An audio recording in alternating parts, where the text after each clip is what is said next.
It's past my bedtime. Hey, I slept a grand total of like 3 hours last night since I was up till 4 a.m. Actually, you kept me up past my bedtime last night, too. Oh, hey. I was up until 3:30. You were going to bed like super early too, Kiki, because like it used to be I'd be crashing and you'd still be awake for a few hours afterwards. Now that I have horrible, untreatable insomnia, you're going to bed at like a decent hour and I'm fucking up till the crack of goddamn dawn. Welcome to the club. Well, I've been here before. It's just shitty because now Kiki's actually sleeping and I'm like fucking awake all night. You can talk to me. You're not online. I'm on Hangouts. You can just message me on Hangouts. Oh. My phone is always hooked up to the internet. Constantly. Well, I didn't know that. I don't think I have you friended. In Hangouts? I don't think so. Maybe I do. I don't know. I don't see you when I load up Trillion. Because seriously, if you're on any of the major instant messaging services, I will probably talk to you during the day because I get bored shitless at work. I mostly talk to my friends who have real jobs. You know, not making smut. And then they get mad at me because they're busy. And I'm like, I'm bored! This paperwork does itself! All I have to do is press a button! Well, it's more complicated than that, but I'm honestly doing paperwork on one monitor, watching smut on the other, and, yeah. Alright, you know what? Son of a bitch. What? These are easier to use. I need to get a Bluetooth adapter for my computer so I can use these. Yeah. These are actually Bluetooth, they're just, I don't have Bluetooth on my computer. I want to get a Bluetooth for my phone. Because I swear, I look like an idiot with my, You got the wired set? big phone for me. And I talk on it and I'm like, la-da-da-da-da, and it's like huge. What did Kiki just like me? Oh. Give her Google Plus page so you can add her on I was like, Hangout. who is this person and why should I give a shit? Hi! Because Kiki uses your real name, Grieve, and then I get fucking confused. Occasionally, I'll say like, oh, I have to do something with like, ooh. What, like, for a couple days she did it straight, and I'm like, who's this person you're hanging out with? She's like, Grieve. I'm like, oh! Yeah, my name is or her initials spell out sad, which is why she's Grieve. Uh-huh. And, the last name that I use on Facebook is because of my boyfriend, who has had a character name for, like, forever. Mm-hmm. And he's Silverbane. Nice. So in, non-reality character world, we're married. Dude, I'm actually married, and none of my fictional names have fictional names attached to them. I know. I actually find that kind of strange, considering that your wedding cake said Summer and Ieka. Yeah, but Ieka does not take the name of being men. Okay. You guys are crazy. My God, we were fucking nerdy. I put our role-playing names on our wedding cake, and I have pictures of it. I have physical pictures. I'm not talking about digital. Physical. Well, I have the pictures of the cake on my computer. That was a big-ass cake. I have them in tangible form. I have a printer that can make tangible. I don't have to go through all that trouble. I have tangible form. Well, mine won't get lost in a fire. They're also neither will I, because they're in a place where I can grab them while we run out the door, along with cats. That's assuming you're home when the fire happens. That is assuming. Although, if a fire happens and we're not home, who's going to save our computers that are all of our shit is on? No one. No one will save you. Exactly. Your death is assured. There's no point in scanning them. Prepare your body, for your mind will not survive. Or some shit. I need to follow what you follow on this. On Tumblr? Yes. Whole bunch of shit about vajayjays. Probably. Here's the 1,110 blogs I follow. Okay, not that many. Just I delete and add more every day, so. I am never on Tumblr. They're like, ooh, I'll follow you, and then they say something like horribly racist. I'm like, no, I won't follow you anymore. Hello and welcome to episode 48 of the Super Happy Fun Jabbertron Tea Party with Kiki, Bones, and that one chick who is stupid and mean. Make yourself a lovely cup of tea and enjoy the nonsense and merriment. Okay, so what are we talking about today? I have no idea. I had ideas earlier, but now my brain's just like blah blah.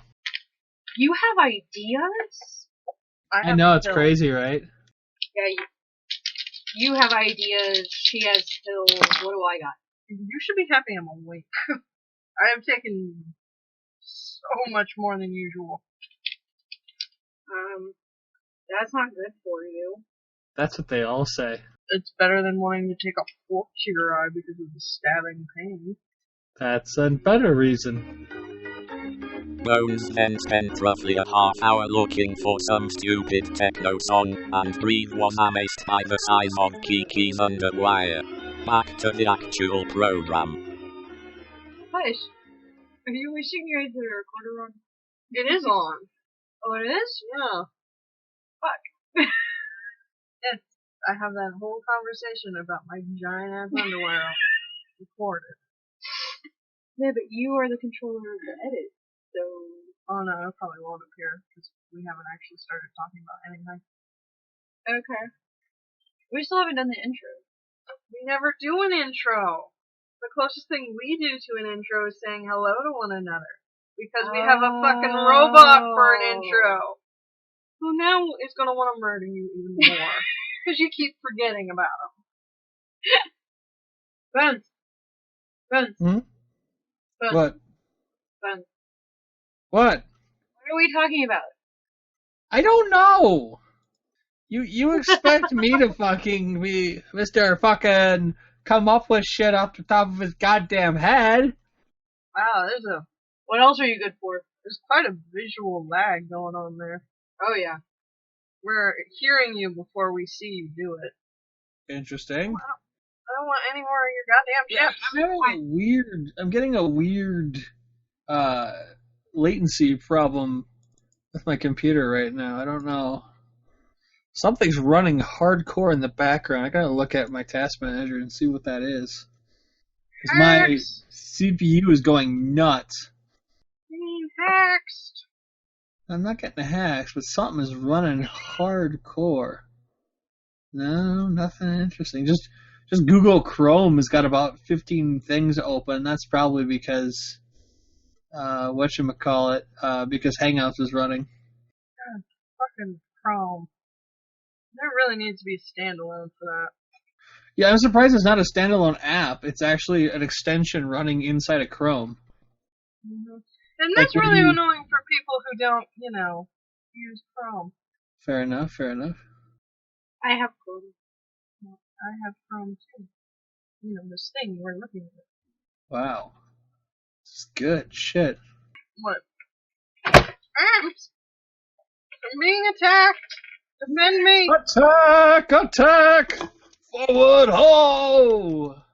Did he just call us hoes? I think he just called us hoes. And now, as we talk to Bones' empty chair. Well, he's putting on a sweater because he lives in the land of snow. Winter is coming. Isn't winter already there? Yeah, it's April and it's snowing in our north right now. Which is why we got hail today. We got hail? Yeah. It was very tiny, but there was a lot of it. It was like, oh, it's raining really hard. No, that's hail. Okay, when I went outside, it was just rain. Oh, yeah, we had a lot of rain, too. Which is awesome. Giant amounts of awesome. It would have been more awesome in the winter.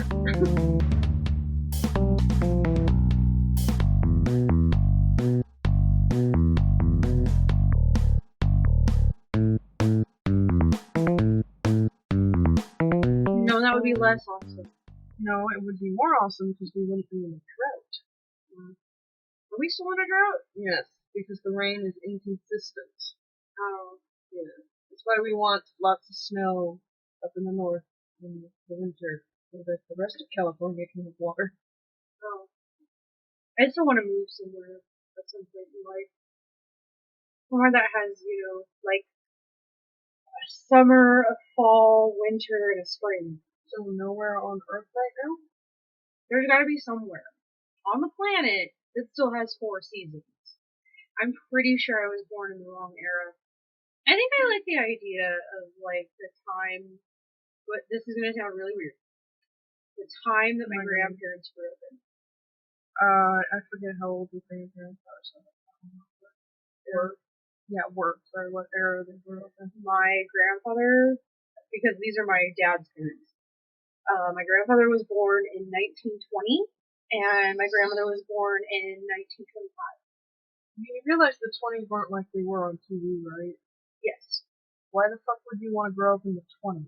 Or visit the 20s? Be in the 20s? The clothes, the fact that there were less people, the fact that it just seemed proper weather. So you want to go for pointless reasons, even though you'll probably die earlier, have less rights, die earlier. Less rights. I could take money from now and go back to then and live perfectly fine. More violence back then. Only towards people that are. And women! You're a woman! Most of the violence on you will be expected by the culture. Then there's no okay time. Yeah, because it would be very. Because I still wouldn't want to be alive now. I would want to be dead by now. Knowing you're lucky to somehow survive. Shit, doctors. Pretty much everyone on this podcast is fucked if we ever went to the past because, well, I mean, we're women. Other than the fact that I'm a white male, I'm a cripple and I make smut for a living. I'm pretty much gonna get screwed just as bad. Well, actually, it depends. I provide a service, so. You could be a pimp. I'm more worried about the crippled, disabled part than anything else. Yeah. I mean, we do have the benefit of being white, but that's like our privilege. I still have horrible nightmares. That we both come from, like, lesser white backgrounds, so. Wait, what makes it lesser white? You mean because you're not a wasp? Well, not just that, but you remember how back in the day certain whites weren't considered white? Yeah, because depending on how far back in American history you're going, it's were you Irish? Were you Italian? Irish, Italian, German, Russian. Well, we're all mutts, okay? No, but I take my English name. That would get me more places. Well, no, but your family's culture is mostly Irish, Italian. No, my family's culture is American. From an Irish-Italian standpoint, trust me, especially your older relatives. We have nothing left of the Italian-Irish, except for the fact that the women in my family are loud and overbearing. Problem solved. Broad-shouldered and broad-backed, and a couple of my aunts look like men. But depending on where in America you lived, I would still count against you. Yeah. Yeah, that's why I said, depending on how far back I go, where I live, generally, I have numerous last names I can take from. Generally, if you were any of those and not living on the East Coast, like pre-World War I, you're pretty safe because like where I'm from, if you were Irish, German, even Italian later, it wasn't a major problem. It was mostly if you were black. Which sounds really bad because, Minnesota's not known for being racist, but yeah, it's still pretty much pick on the black people in our state history. Or Native American. See, my family is the wrong sort of Irish. You fucking green Irish. What Irish? We're not Catholic. We're Protestant. Oh, well, you guys are just the poor fuckers. I'm proper Irish. Yeah. I'm not green Irish, though. I'm black Irish. They were still Catholic. But they were the part of Ireland that was taken over by Spain. 2 American Irish people who could still just be green Irish, who's Catholic. And I would still correct them. They'd still punch you. My grandmother's family was from the Spanish region of Ireland, thus the Black Irish. We are darker than other Irish, and as far as I'm concerned, prettier. Bird. No, we're the Orange Irish, and then there's the French side, and then there's the Jewish side. You're Canadian Jew. No, actually, we came to America before we went to Canada. I'm proper Hebrew Jew. That's right, because Jewish heritage is passed through the mothers. Well, I'm actually Jewish on my father's side, but his heritage is... So you're not technically Jewish. Yeah. I'm not religiously Jewish. No, I mean, you're not ethnically Jewish. You can only be ethnically Jewish if your mother was a Jew. Yeah. So if she was a guy, then it would count because of her dad. No. Oh, so it still passed through the mom? It's a matriarchy. Jewish ancestry is passed by the mothers. Yeah. That's weird. So I could marry a Jewish girl and raise my kids Catholic, but they would still be ethnically Jewish. Because their mother is Jewish. Yeah. Huh. And grandma-in-law was Jewish, and so was great-grandma. But as far as I know, nobody in my family is Jewish. No, they were raised Jewish Catholic, so everyone in my family is Catholic.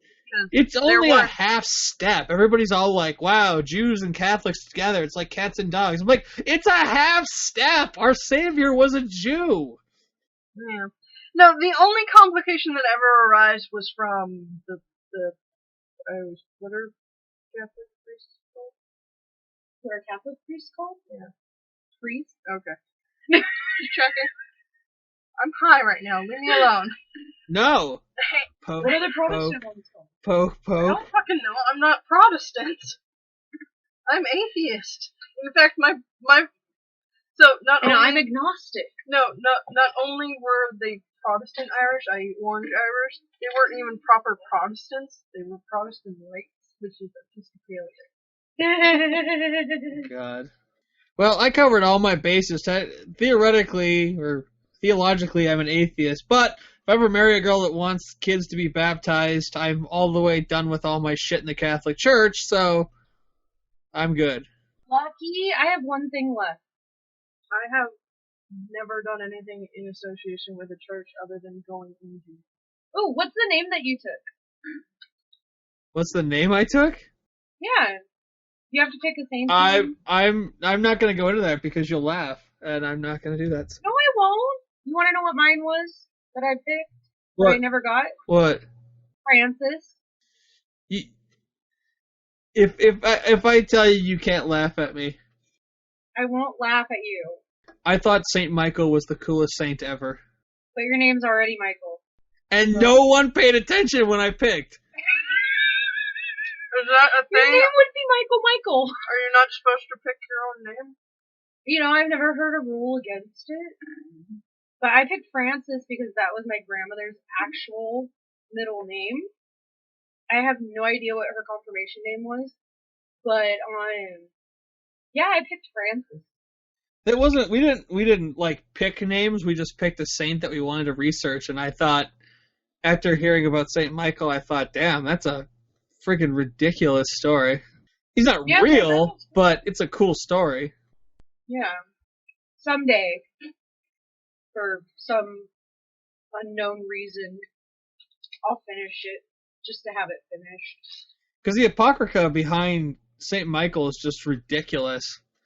There's a whole story in Jewish folklore about Michael basically being the one to toss Lucifer out of heaven. I love that story. Lucifer walks into the throne room of God and says, "I'm here for the throne," and God just looks at Saint Michael and he goes, "Ah, yes, the throne," and picks Lucifer up and tosses him out of heaven.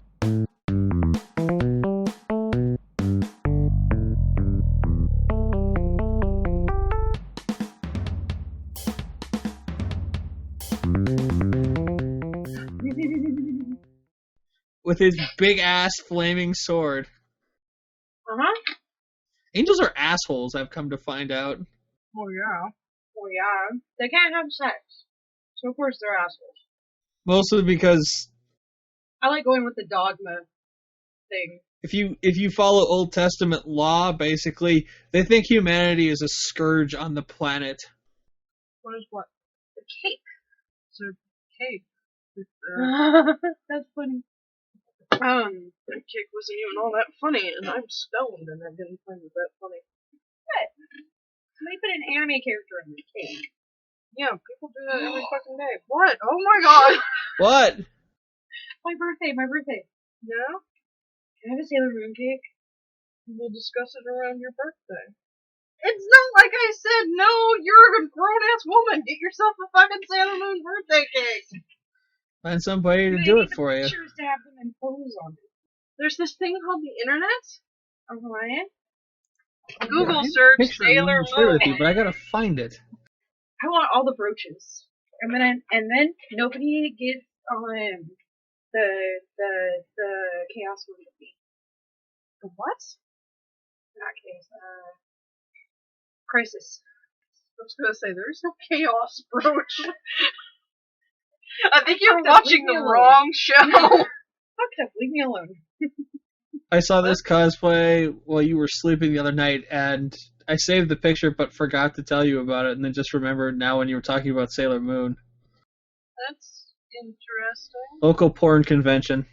Yeah, it's even better. Porn convention? Adult entertainment. Fuck off. I kind of want us to get these for a shoot. I just because I think it would be hilarious. Just buy the official licensed lingerie. Yes, but this is better because it's latex. Put this somewhere so I'll stop fiddling with it. Fiddle. So apparently Denmark created a replica of Denmark in Minecraft. Fun. Why would somebody do that? To a 1-to-1 scale. That's crazy. And it's free! It's only 1 terabyte, in file size. Yeah, who doesn't have a terabyte laying around? They have, I don't. A server, they've split it into like 3 sections, because apparently Denmark sort of split into 3 sections. And you can actually play on it. Very good, very good. So right now I'm trying to figure out how I'm going to go about getting the rest of Sailor Moon Supers. I thought you were buying it a DVD at a time. Well, I am, but I'm trying to find a good way to pay for it because it's going to be like another $500. Shit's super expensive. I'm like, it wasn't this expensive this time last year, but now it's gone way up in price. So. Oh my god, they're bringing Sailor Moon back. Jack up the price. People will come looking for it. Exactly. Well, I've heard Funimation say that basically they're going hardcore for the licensing rights to the new one, and if it does well and they get the rights, then they're gonna go for the old show's rights. I mean, if anybody can do it, it's gonna be them. That reminds me that the voice cast is going to be announced on Sunday. I know, I'm super excited. Oh. To me, that won't really matter who gets the parts, but it'll be interesting to know. Yeah.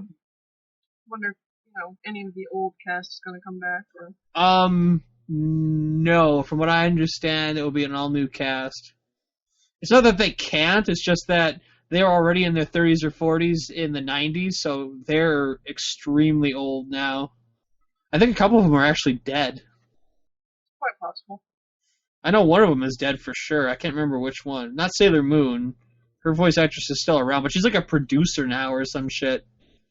That's actually a good question. What are they up to right now? I know the American voice actors and actresses are like doing all kinds of random shit.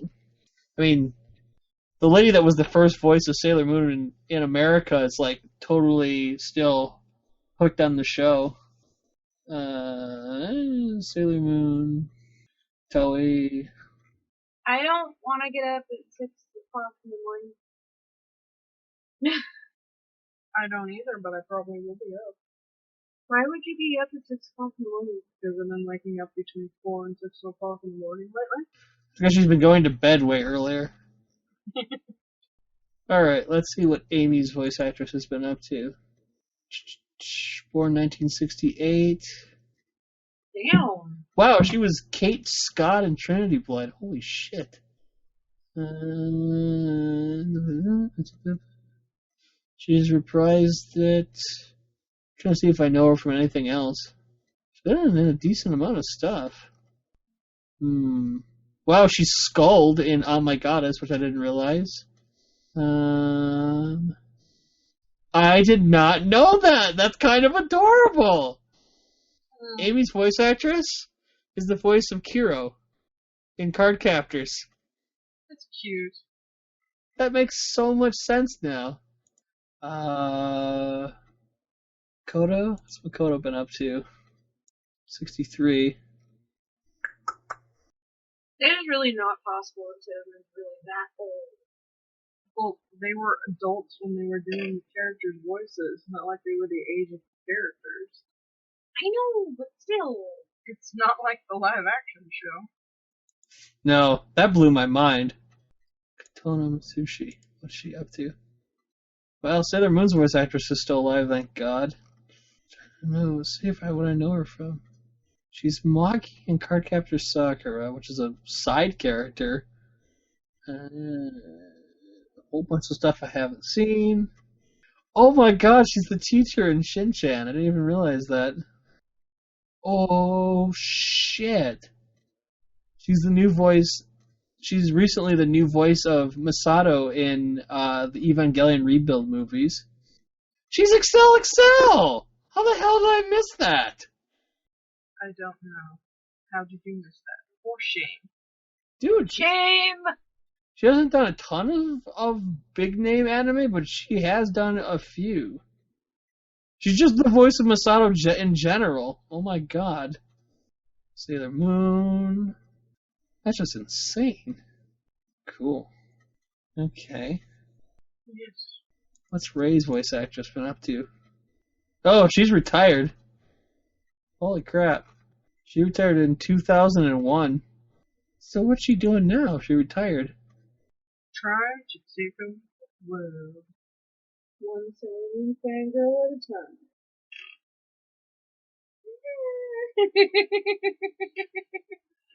God, I wish we lived in Japan and knew Japanese.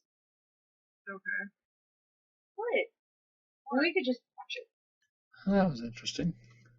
Yes, that killed quite a few minutes. Alright. Wait, Luna and Queen Beryl were voiced by the same lady?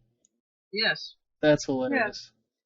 I feel like I mentioned that while we were watching the first season. You probably did. Wow, she's the mother of another voice actress who's incredibly young. Holy shit. What'd she do? Things and stuff. Ew. Things, words, See if I know her from anything, that's all I'm wondering. objects.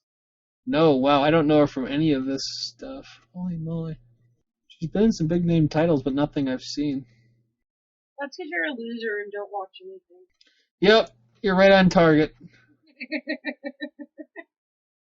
You know, what with making all this money. What do you spend it on? Pizza? I'd tell you porn, but I'd be lying. You bought pizza yesterday. Uh-huh. That's what made me think of pizza. Pizza. Ugh, Caesars. Stop kicking my chair. Kick her chair harder. Do it. Do it. I don't want to be murdered in my sleep. Kiki can barely even walk without falling on her face. She would still somehow find a way to murder me in my sleep. I think you overestimated her ability to be mobile. I don't know, enough pills in me, I can do it. Yeah. Yeah, enough pills and you just keel over dead. You'd be like, this is the first time nothing is hurt in 6 months, thud.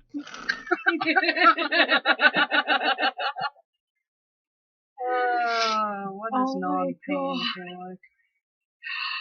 Oh my god, today was the 25th, huh? Yep. Or is the 25th? Yes. Yesterday? Oh, my parents are gonna kill me. Yesterday was my parents' anniversary. Good for them. And I forgot to call. Oh, Joy, and you forgot. You're a terrible person. It's okay, she comes from terrible people. Hey! What? Genetic. I am not a terrible person.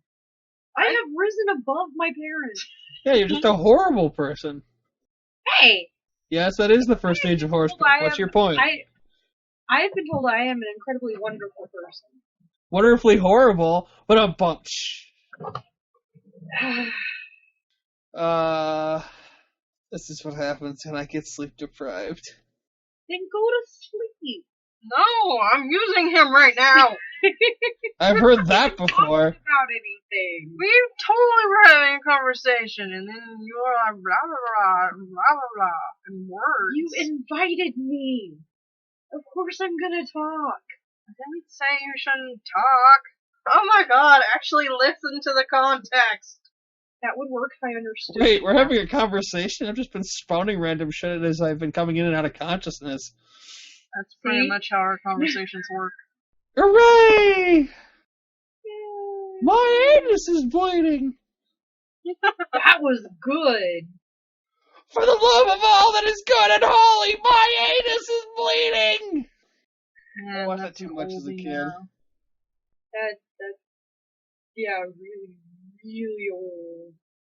My spoon is too big.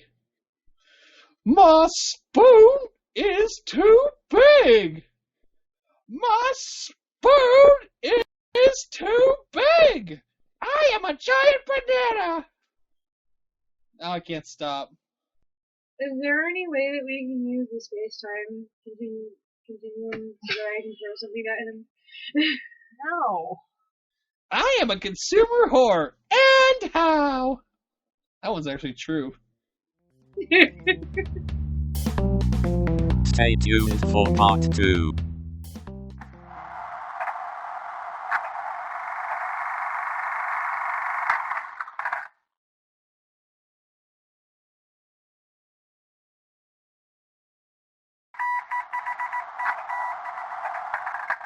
Welcome to part 2. So apparently my buddies... Well, actually, I probably shouldn't talk about that. Okay. So anyway, this random stranger that I know...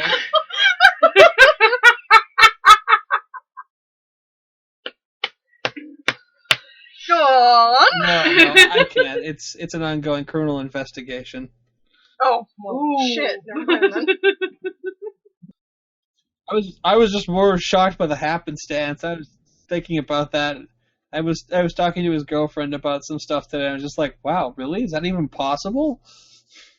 I can't. You know, most of that book isn't rules, right? What do you want me to do? I can't even remember half the shit I have to for my job. Which apparently my promotion is going to lead to another promotion. Nice. Hooray! I don't want it. Well, we do know we're making characters tomorrow. Ugh. Well, you kind of need one in order to play the goddamn game. Ugh. What do I need to read?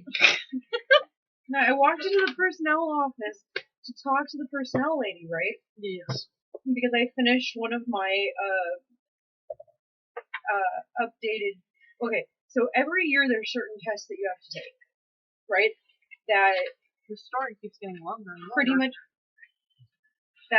much are like, you know, if you have the certificate for this, you can continue to do this. And the main ones are the alcohol and tobacco sales, right? Well, I finished my alcohol one yesterday, and I just wanted to tell her that I may or may not have time today, which I ended up not having, to do the tobacco one. And she's like standing there, she's like, you're always so on top of things, and you're always making sure things are done, and I really appreciate it, and, you know, eventually, like, really soon, I'm gonna make you a trainer, and I'm like, no, please don't. And she goes, you've trained people before, right? Yeah, please don't. And she's like, and then, after you've been a trainer for a while, you can be a CSM. Please don't. I don't like responsibility. Responsibility hurts my head. People find my stories boring. I have to read this whole thing. Well, most of it's fluff. But essentially, learn how combat works. Some of this you won't need because of the way your character's being made, you don't really know what the hell the Matrix is. This is a lot. It's not a lot. You read books that have more words than that. Look how this that is. Yes. And remind me, how long does it usually take me to read a book? It's just a couple of pages. Most of the words you don't even really have to read. I don't know how to skim. Well, get ready. I have to read. Why? You hate me. Well, you're the one who wants to shoot guns, so learn how to shoot guns. Then just show me where it says guns. Well, you have to learn about initiative and movement and what other people are doing and calling your actions. You didn't make me do this last time. But yeah, it'd be better if you actually knew the system, at least a little bit. I did perfectly fine last time. Because we told you what to do. And I learn better that way. I don't learn like this. I learn from... How do you do combat then? Because it's pretty much the same. I roll dice. At first I say what kind of damage I want to do, and then I roll the dice. And depending on how much the dice comes out to, depends on the level of damage I do. Close, but not quite.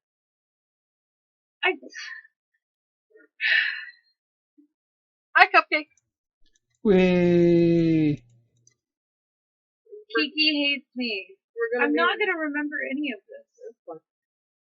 As long as you put any effort. We're going to be running a 5th edition of Shadowrun. Woo! Here at home. So, what you doing? I was just waiting for you guys to get done talking about stuff. Well, we're done talking and making her read. And I can't read while people are talking, so... What? I can't! Especially if it's in English. Which means that I read a lot. I got nothing. I'll be over here if anybody needs me. You don't read other languages! No, I meant if other people are talking in English. Okay. I can read in English as long as the people who are talking around me are not speaking English. I don't speak fluently anything, so... Yeah. So I'm gonna put this over here. I barely remember French, and I remember none of Spanish. Because I don't learn from reading things. I won't remember. And then I'll just have to ask you questions anyways. Yes. I am whining. So yeah, that was interesting. What was interesting? Things and such. Things. Stuff. We've been watching older anime lately. Let's talk about that. I haven't. What have you guys been watching? Pretty Guardians to the Moon and You're Under Arrest. Hooray! Okay. I've never seen You're Under Arrest. It is a buddy cop anime about 2 chicks.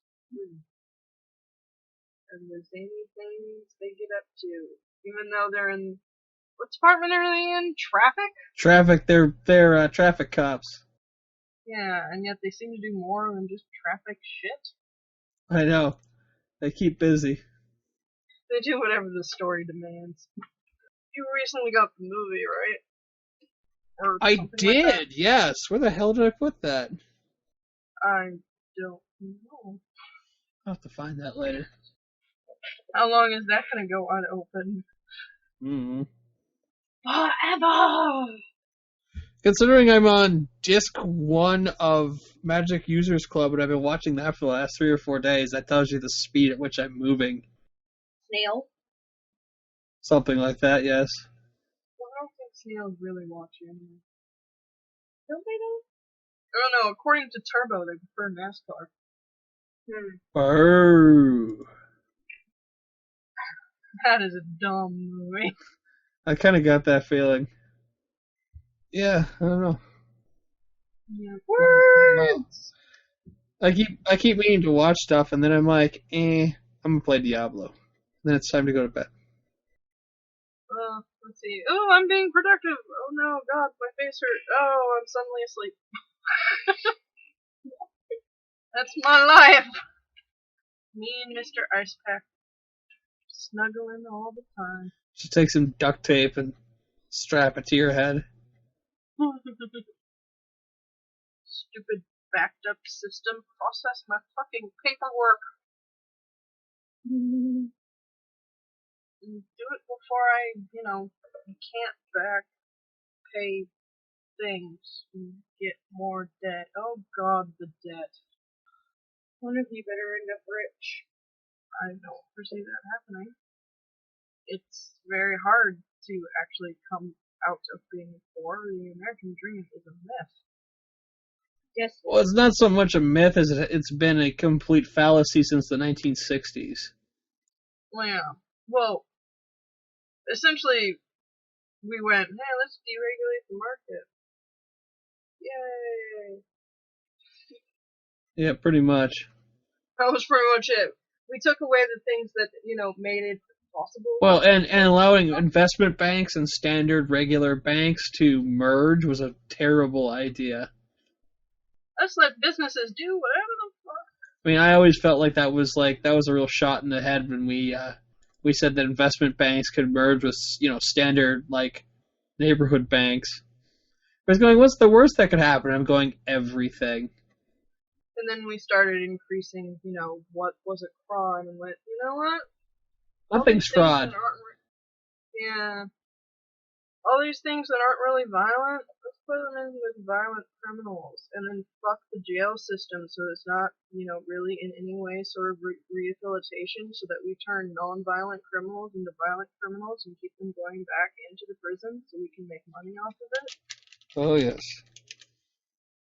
And essentially keep the poor poor, because when you're labeled a criminal, it's fucking difficult as hell to get a job. So you're likely to commit a crime again.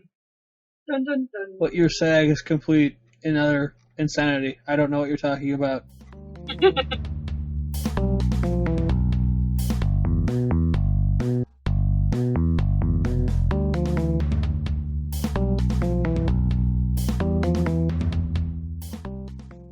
But yeah, generally deregulating the market, it seems to have been a bad idea.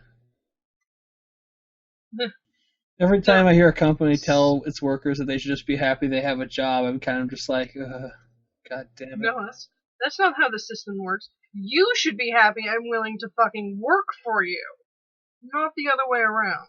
Except that is how the system works now. You should just be happy you have a job. We can find somebody else to do your job.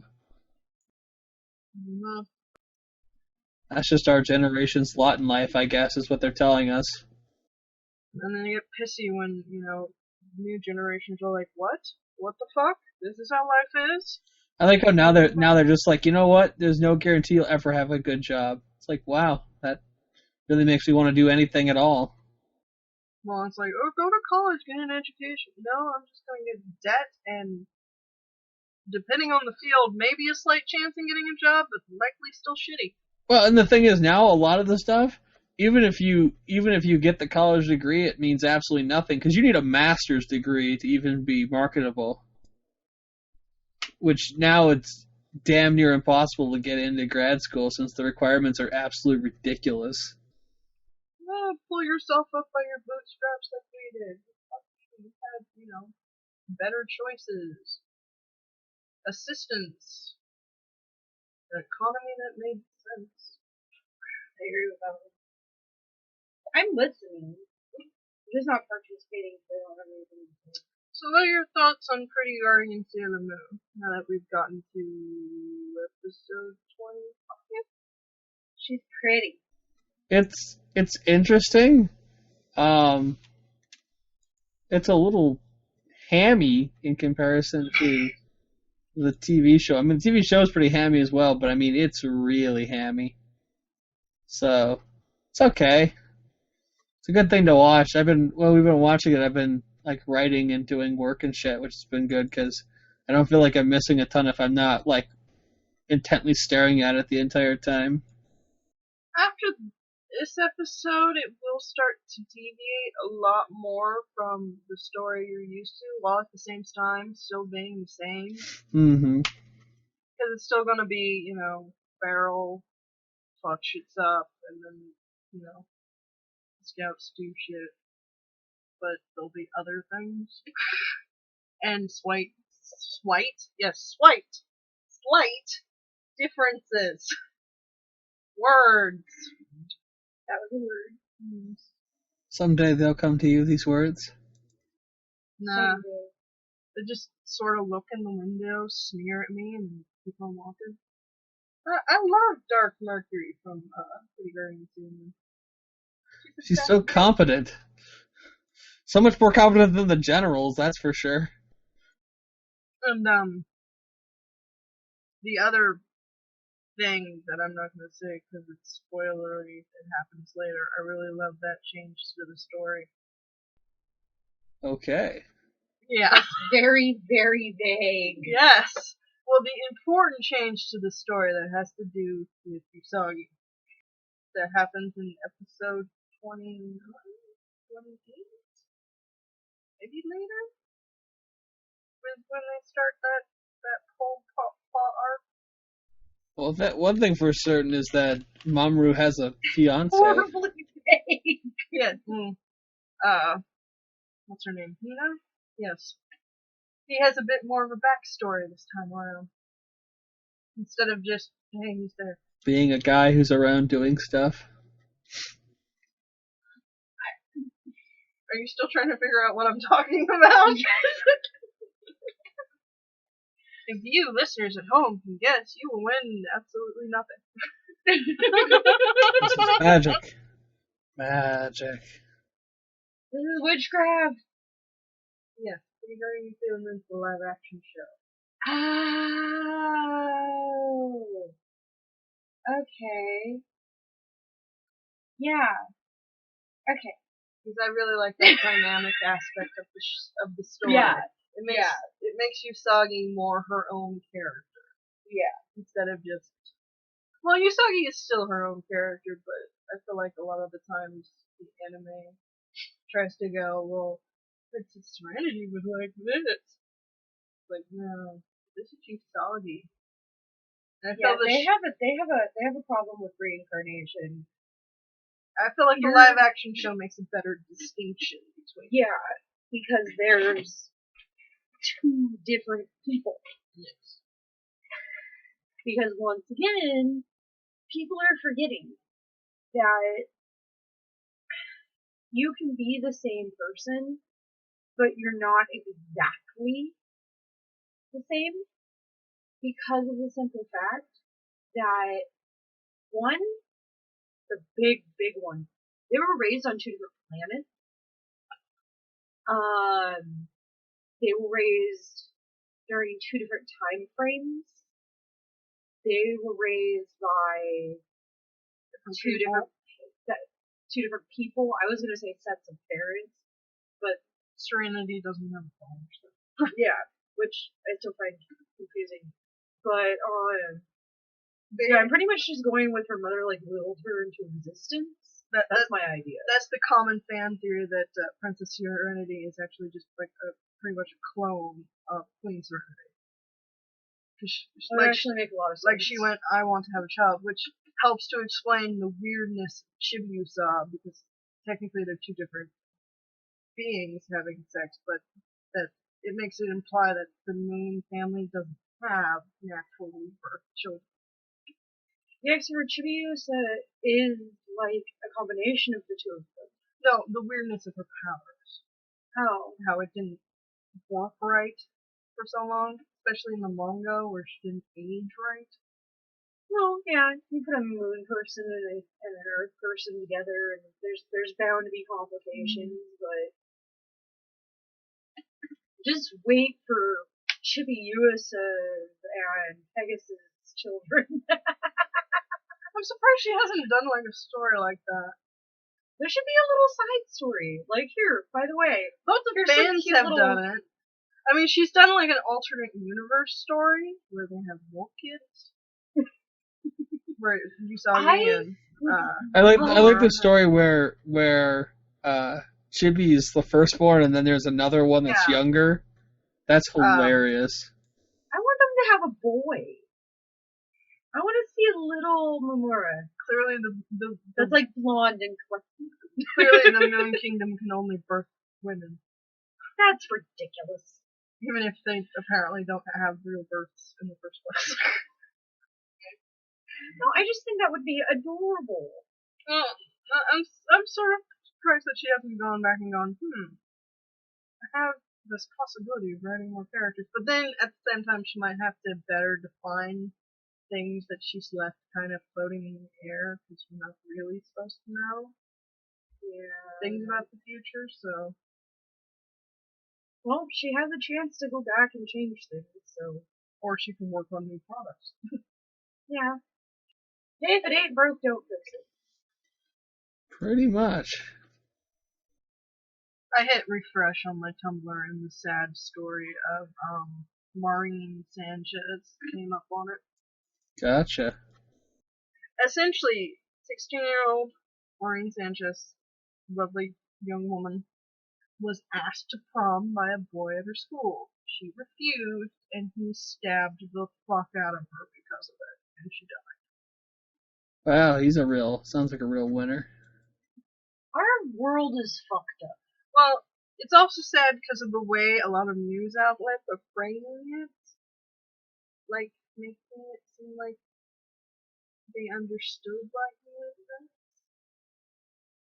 It's like, no, it's not like he was attacking his abuser or something. He was just attacking a girl who refused him. She didn't mock him or anything.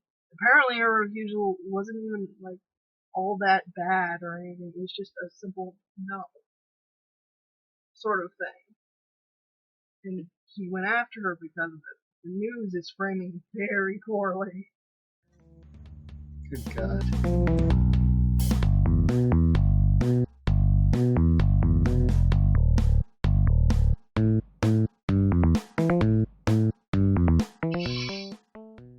Yeah, stop the world. I want to get off. I'm starting to think that this is just a horribly, horribly bad time that we live in. All times have bad times. So. I know. But now we have so much more access to everything, to the point where, we live in California. Something happens in New York and we know about it 5 minutes later. Well, I would rather be in the know than back in the days thinking that life is blissful when people are dying, in the next state. And I am the complete opposite. I would love to live somewhere where there's, not a lot of crime and, live in this cute little house and this cute little street and just be completely blissfully happy and be completely ignorant. From a statistical standpoint, we live in one of the least violent eras. You just hear about it more. I know. That's why I don't watch the news. Or follow news on anything. Every time somebody posts something from the news, I don't even read it. I don't like being unhappy, although I am most of the time, but I don't like adding to it. I'd rather be in the ignorance is not bliss, it's ignorance. Blissful for me. Every time somebody reminds me something's going on, I get more paranoid. Well, we should be in the know so that we can, fight to change it. Or tell people when they're wrong. Like when people try to pretend certain sexualities don't exist just because they've never heard of it. Or that clearly racism doesn't happen because I don't see it. Oh, I know racism happens, because half the time it's against me. Especially where I work. And then I see it happening to other people, and it's like, just because you're white does not mean that people can't be racist against you. No, but you still have privilege. You have social privilege. You are less likely to be pulled over by cops. You are less likely to go to jail. I'm sorry, if there are 2 cops in a car, and neither one of them is white, they're probably gonna go, hey, let's go fuck with that white person. Wow. You're being kind of racist right now. No, I'm saying that white people are not the only ones that do that. No, I'm not saying they are. I'm saying you still have privilege. Because a lot of times when you go on rants about racism, you glide over the fact that you still have social privilege. You don't have financial privilege because you come from a poor background. But I don't understand, like, every time that you guys talk about that kind of stuff, I don't understand how I have social privilege. I get talked down to by other people all the time because I get treated like shit by people of other races. Grief. How many times have you been randomly beaten by a police officer? Never. Congratulations, you have white privilege. Yeah. You have, like we said, you have social privilege. Just because you're being beaten down on verbally doesn't mean you still don't have it. You have less than, say, a richer white person in a nice area, but you have more than your poor cohorts of different races because they're more likely to be victimized by the law or by the rich. The system, brother. You also have less privilege because you're a woman. Okay. But you're a white woman, so you have slightly more than, say, a woman of another race. And see, You may not believe it, but you are not the most oppressed person. Because I've Yes, but you've never been randomly stopped by a cop because of your race. You've never been randomly stopped by someone of higher standing because of your race. You have been yelled at by other people because of your race, but they don't have any real power. And I know people of other races that has never happened to either. That doesn't mean it doesn't. Statistically, it happens more to them. And I'm sure depending on where you live, more happens against different kinds of people. Woodland, it depends on where you live, but still, quite a lot of racism. The big ones are you black? I should say this. Are you a minority? Are you openly homosexual? Let's see, what are the other big triggers? Are you an atheist?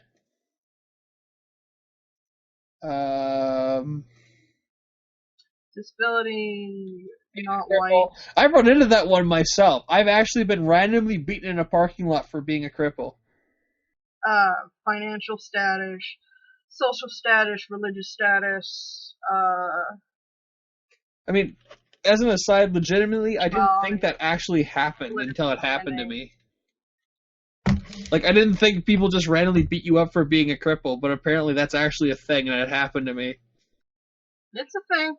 I've watched that happen. I was shocked. The guy's beating me up. I'm like, why are you hitting me? He's like, because you're a goddamn cripple. And I'm like, what the fuck does that have to do with anything? I watched, I didn't just stand there and watch, but I had to stop a bunch of kids at school from beating the crap out of my cousin, who's mentally retarded. Guess what I got for that? I got punched.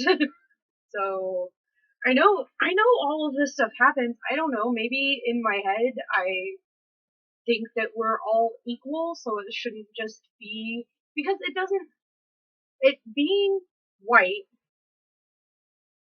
does not exclude me from everything. I'm not saying it does, I'm saying it's just less likely.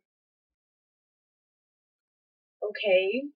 I'm saying we live in a world where that counts as a bonus. People make it sound like nothing ever happens to us. Well, no, when the people who say that either come from a very hard background or are being prejudiced themselves or discriminatory, there's a difference. And see, I have sat over at our place where we can get healthcare over there, whatever, the unemployment thing.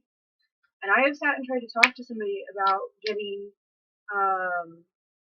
Medicare or whatever because I can't afford health insurance and I would like to go to the doctor. And she has sat there and this lady sat there and she said, okay, I'm going to be really serious with you. You're not going to get anything because you don't have any obvious disabilities. Mm-hmm. you can have a job. You've pretty much been constantly working, aside from a couple, setbacks. And you're white. You're unmarried. And you have no children. Nobody's going to help you.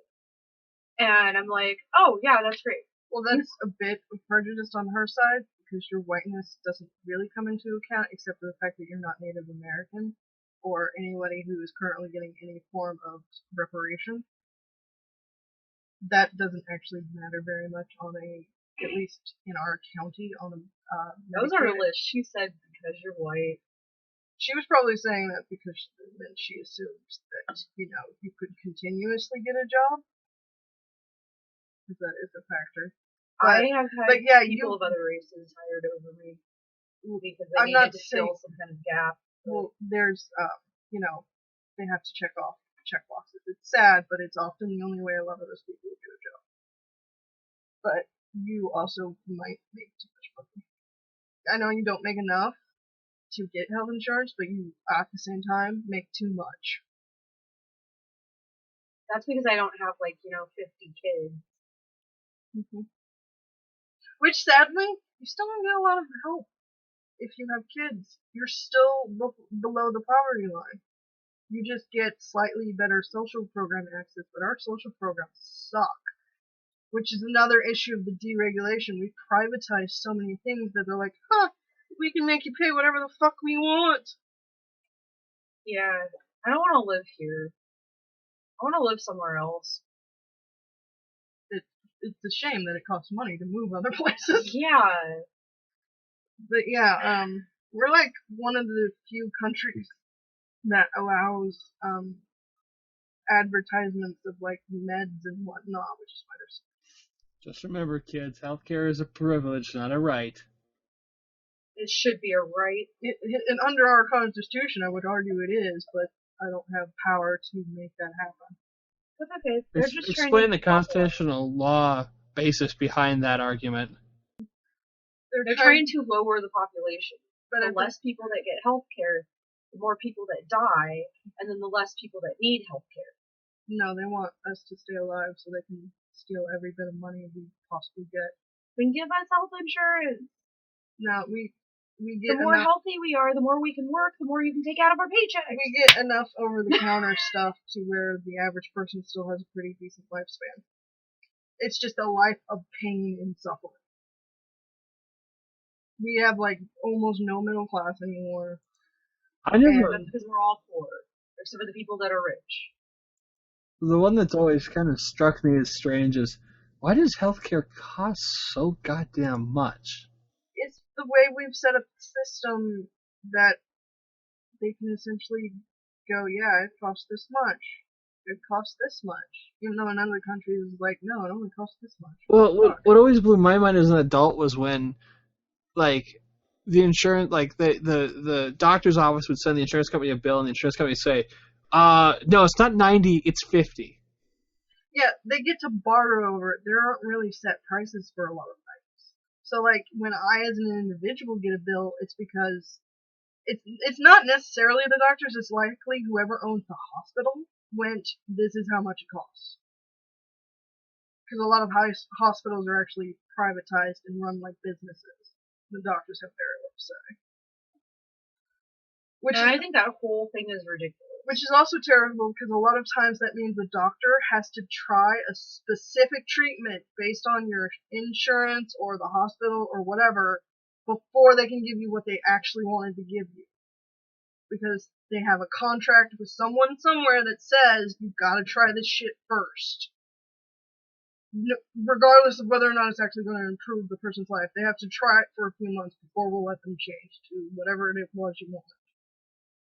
So a lot of the time, that's why a lot of people are like, oh, they're just throwing pills at me. No, they're throwing what they have to at you before they can get to what they actually want to give you.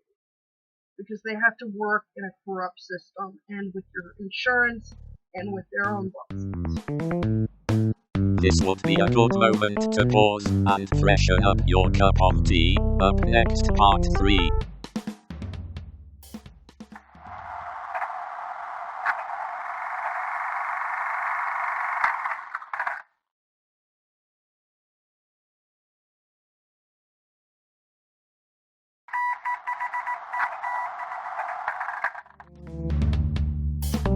This is part 3. Yeah, and unfortunately, thanks to that, I don't trust half the doctors I've seen. I had that psychiatrist that kept on throwing all those meds at me, and I hated him. I really did. He didn't listen to half the shit I said, and then at the end of every session, it was, okay, we're gonna up you this much, we're gonna up you this much, and it's like, I hate you, I'm never coming back here again. Well, also, a lot of psychological medicine is trial and error. No, it really is. I think he was just being a dick. Yeah, well, it's terrible that you didn't feel you were listened to, but medicine-wise, it probably would have been the same if someone you felt was listening to you more. Well, that's because he was my adult psychiatrist. I feel like my child psychiatrist, because apparently they don't have an adolescent one. You just either have an adult one or a child one. There's the child one listened to me. Children and adolescents have a lot of similar issues. So. Basically, it's a pediatric psychologist until you hit 18. And a lot of issues adults have technically aren't categorized the same until you're a certain age. So you're a child until that point. Well, I got sent to the adult one when I was 16. It would depend on what you're being looked at for. I'm crazy. I don't know. Most Americans are, because we have a very poor mental health system. Yes. And I know a lot of people say, oh, we'll just become a criminal and get help in jail, but you don't really get a lot of help in jail either. Like, so many people lose limbs and whatnot and stay crazy. It's just they're behind bars. We don't see it. That's the only reason why I haven't committed a crime. Like, one of my teachers, her, I want to say brother-in-law, but I think it was her brother, went into jail for a fight. They were both drunk. So, you know, it didn't even get all that violent. And, he posted bail and everything was fine from a, records point of view, but, while in jail, somebody tried to start shit with him and essentially destroyed his toe. But because it wasn't life-threatening, they didn't do anything about it, and eventually it had to be amputated. That's horrible. Yeah, because they don't care. As long as you're alive, they don't give a shit. Yeah. That's like literally the only reason why I haven't committed a crime. I mean, think about it. Free bed. Free 3 meals a day. Free shitty meals a day. Like, worse than our schools. And our schools have very shitty meals right now. Not technically true anymore. Technically, the criminal system has much better food than the school system now. Did they fix that? They did. Because there was a major throwdown at the federal level about the fact that they were getting fed a lot of shit. prisoners were getting rotten food. And you know what? I know they're criminals, but they're still people, and a lot of them didn't do anything all that wrong. Yeah. Although I think that we should separate certain criminals more. Like, if you murdered someone, like intentionally murdered someone, you go over here. If you did it by accident because you were drunk behind the wheel of your car or something, you go over here. Well, you rape someone, go over there. A lot of people that go to jail now, back in the day, we wouldn't even bother with jail. It would have been like, community service or house arrest. We don't really do that anymore. We don't even have like real halfway houses anymore to reintegrate them to society, so they go right back in, and we're overcrowded. Yeah, that's because you have people. Oh, we hammer the shit out of people for minor possession charges, which is always hilarious. Then they were like, oh, 3 strikes. No, it wasn't that bad, and technically we didn't give you a lot of choice not to do those things. Yeah, but they're letting pedophiles out every other day. That's really not true. They should all just look on with them. They're actually... a lot of people who go in as pedophiles aren't actually pedophiles. Well, I mean the people who actually are. Like, you know, this 40-year-old guy who raped a 5-year-old child. We don't really have a lot of... unless he killed her, there's like on a list wise, there's no difference from a 19-year-old having sex with a 16-year-old. There's actually a major jump from Class 2 to Class 3 sex offense. Mm-hmm. Because Class 2 is basically non-violent. It's shit like you're 19, you got caught with a 17-year-old.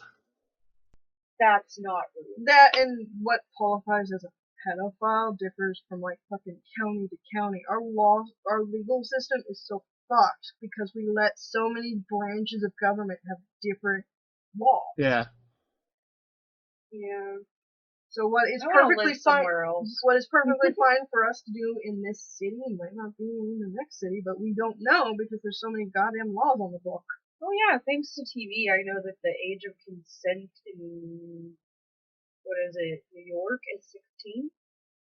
Age of consent is pretty similar, at least for heterosexual sex across the board. There are some variations, but I think most are around 16 now. California is 18. Which I think is weird, but California also still has the death penalty, but we can almost never fucking use that. Minnesota has had it since we hung 150 Indians at once. Yeah. You mean Native Americans? Yeah. Indians are from India. Not according to Columbus. Not according to our history books. Columbus was an idiot. Oh my god. Our actual abolishment of the death penalty in the state reads, after killing 150 Indians. Do you know that California used to have like the top 10 school system for America? Bullshit. America also used to have like, up there in the world for schools, and now we're like, bullshit. 27th? 21st. 21st? Yeah. Something. That was back when our taxes went to school. Oh, now that our taxes don't go to no. We don't get taxed for it. Anyway, Prop 13 fucked us over. Oh, that's right. Prop 13 went, we don't want to be taxed this much for having a house. Okay. That's where we got our school funding. Oh, that's nice. I'm simplifying it. There's more to it than that because of the way we tried to fix the system was the dumbest thing possible. So, like, good schools are only good because they're in rich neighborhoods and you get donations from rich parents, and essentially a school in a poor area is fucked. Mm-hmm. Yeah, no, I realize that. No, there's just like this whole, why do they keep on changing stuff?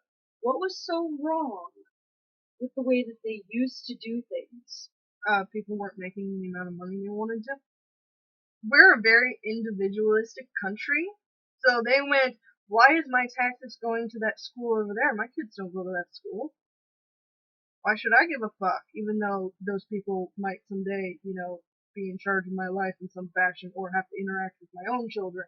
How dare they be as smart and as privileged? I only care about me and my own.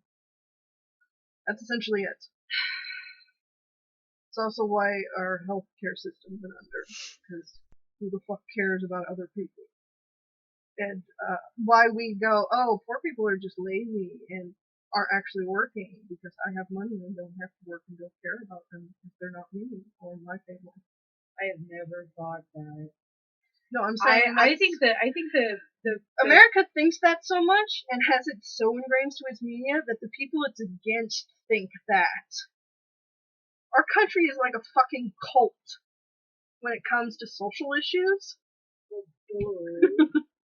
Which is why we suck for a heavily industrialized nation. That's why I want to live in a different country.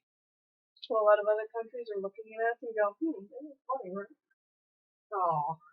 No, none of us make money. The rest of the world needs to stop looking at America and thinking that we have things good. We don't. We might have a lot of rights that our media goes, hey look, party all the time! What? Oh my god. Not that other countries are the whole on the bright side, at least 60% of our population isn't dying from AIDS. True. Bonus. And we're not in a constant state of conflict. There's no civil wars. There's no clan warfare. Hey, we don't get killed for our religious beliefs.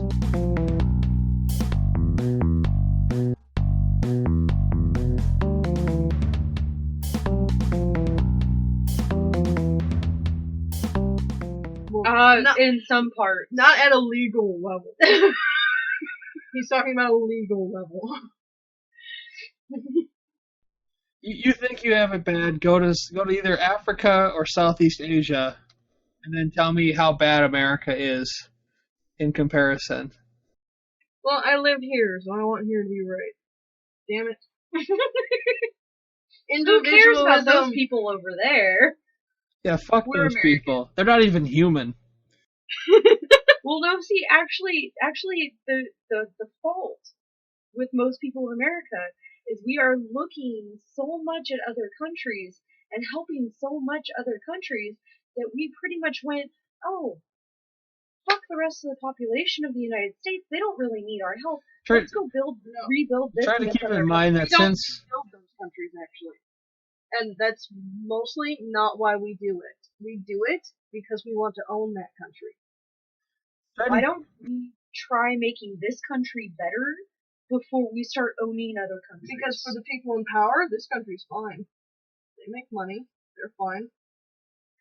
Yeah. Try to keep in mind that you have no say in the way that this country is governed anymore. Yeah. Like, especially now that there's no cap on donations you can give. Citizens United, yeah. We have lost, like, almost all of our power. Legitimately, this year's reports that We basically... had more, but we have less now because the last time that United States citizens had power was, like, so long ago that I don't even think women could vote. They could. Okay? The last time... We have almost never had any say. Our votes go in, they don't get counted. Okay. The only people that have any say at all are the people up there making millions a year. We're talking about getting information. It's not a conspiracy, it's the truth. The Electoral College is dumb as fuck, and there is corruption there, but we're talking about, like, having our words heard and say and whatnot, because we don't have financial or social power. We can't come help in campaigns. We can't be heard. Our vote doesn't matter. Let me put it this way. Oh, they don't count it. Let me put it this way. A landslide washes out the street that leads to your neighborhood. You petition the government for a new street. Government doesn't give a fuck because the people that put them in power don't use that street. Mm-hmm. Because they don't really have any control. They have to do what the people who give them money say. That's a really obtuse way to say it, but that's basically what it is. It's our wants and needs are no longer relevant. Don't look at what a politician is saying. Look at who gives them money. That's what they're saying.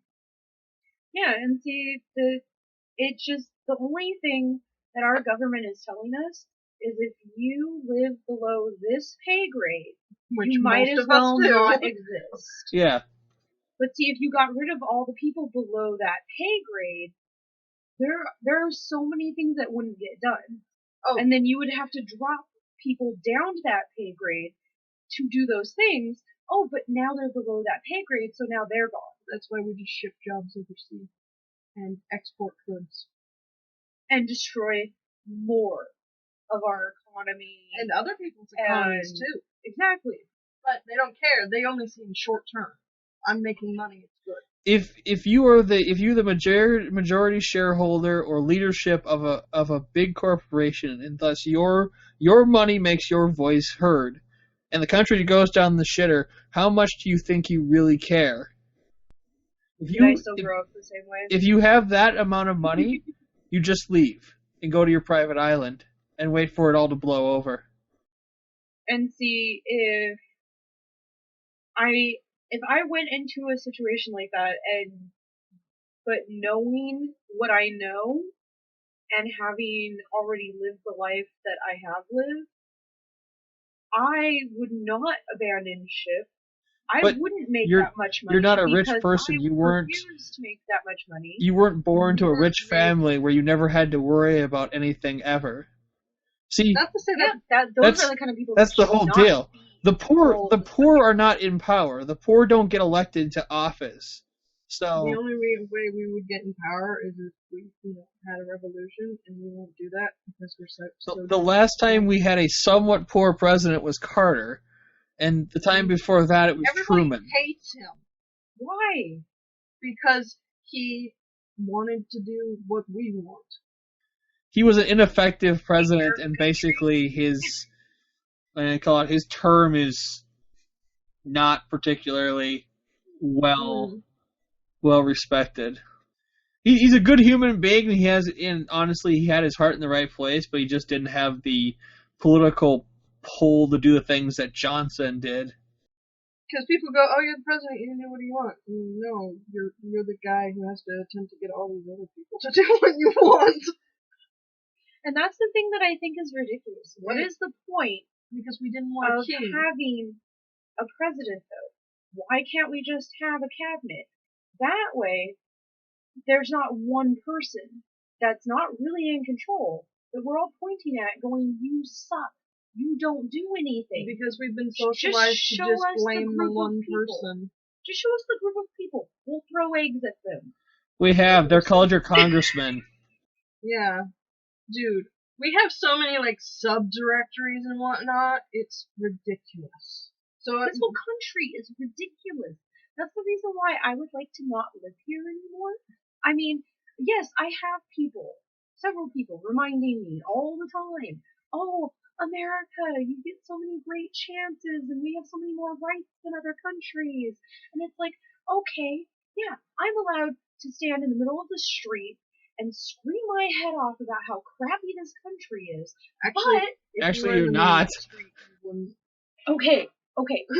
If I'm standing on the sidewalk, if you're that is public property. It would depend on the time of day and whether or not you're disrupting. Guess what, kids? I'm not Freedom even of speech allowed. doesn't protect you from reprisal from private citizens, only the government.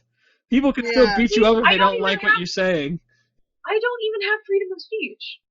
No, you have freedom of speech. You don't understand. You have freedom of speech from the government. Technically, the government's not stopping you from saying stuff. It's stopping you from committing a different crime and or a different citizen is stopping you. Okay, fine. Then let's just go ahead and say I have freedom of speech, which I don't really have. No, you do have freedom of speech. We're women. We barely have freedom over our bodies. You have no freedom over your bodies. We have a lot more freedom than other. We're in California. We have a little better freedom over our bodies. We just don't have the money to have the freedom over our bodies. Okay. So, law. Statement again. But I can't get health care. I can't,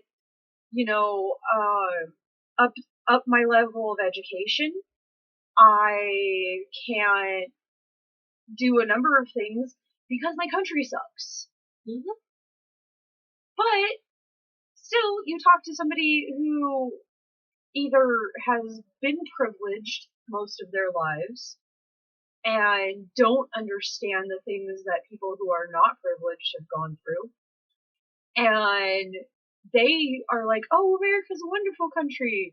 You have so many wonderful things. And it's like, you obviously have either not been here for very long or grew up on the right side of the tracks. Because I realized that when I was growing up, I had so many things that other people didn't have when I was growing up. Of course, I didn't realize how hard my parents worked for that. I could go to the doctors whenever I wanted to. Both of my parents had cars. I had brand new clothes for school. Twice a year. I had dinner on the table every single night. I had stuff to eat for breakfast, for lunch. I could sit around and watch TV. I mean, it's amazing to look back and go, wow, I had a lot of shit growing up. But now I'm working, and now I have to pay for things. Well, also back when your parents were working, poverty was slightly better, and the housing crisis hadn't happened. There had been one, but not on the level we had. Yeah. Try to remember that when we were kids, that was literally the golden decade in the last century. That led up to the housing crisis, but still. Yeah. But then I think about it, and it's like, okay, what have I done differently from my parents? My dad I believe thanks to the military, was able to go to college Which the for military somewhat amount of only time. technically does now. Only you're likely to go to a community or state college, and not like back in the day where you could go to a bigger name college and have better chances. And more recently, you're actually more likely to die than to actually get to go to a semester of college. Actually, this is the best time to be in the military. There's a very low chance that you die. They won't take me. Well, but a lot of our military is not doing like on the ground fighting right now. So. Plus, my dad had the. That'll soon change. We're stationing people in Latvia. What is it? Latvia, Poland, and. Russia won't stop its stupid shit.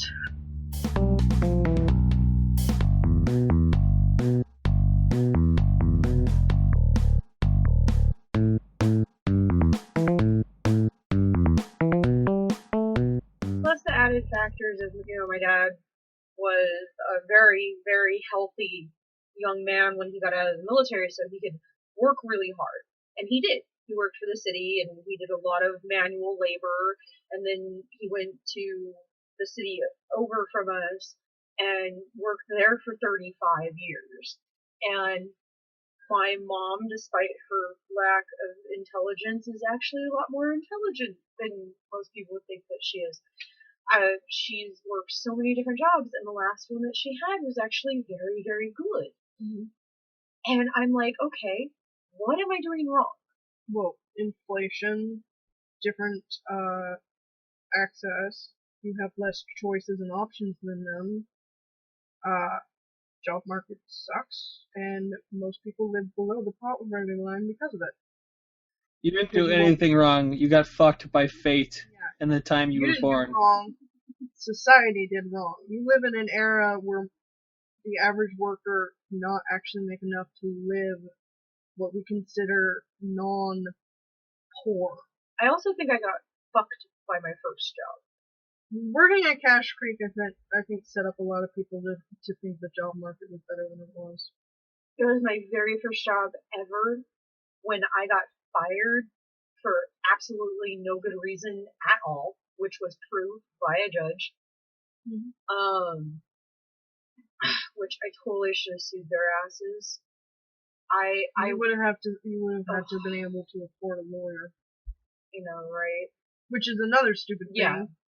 But I was making $14 an hour. I would give anything. I would give anything right now to be making even just a couple or a few dollars less than that. Hell, I'd give anything to be making $10 an hour right now. Move to Minnesota, where in a year and a half it's going to be $10 an hour. They are trying to raise and everything the minimum else is wage. going to cost more.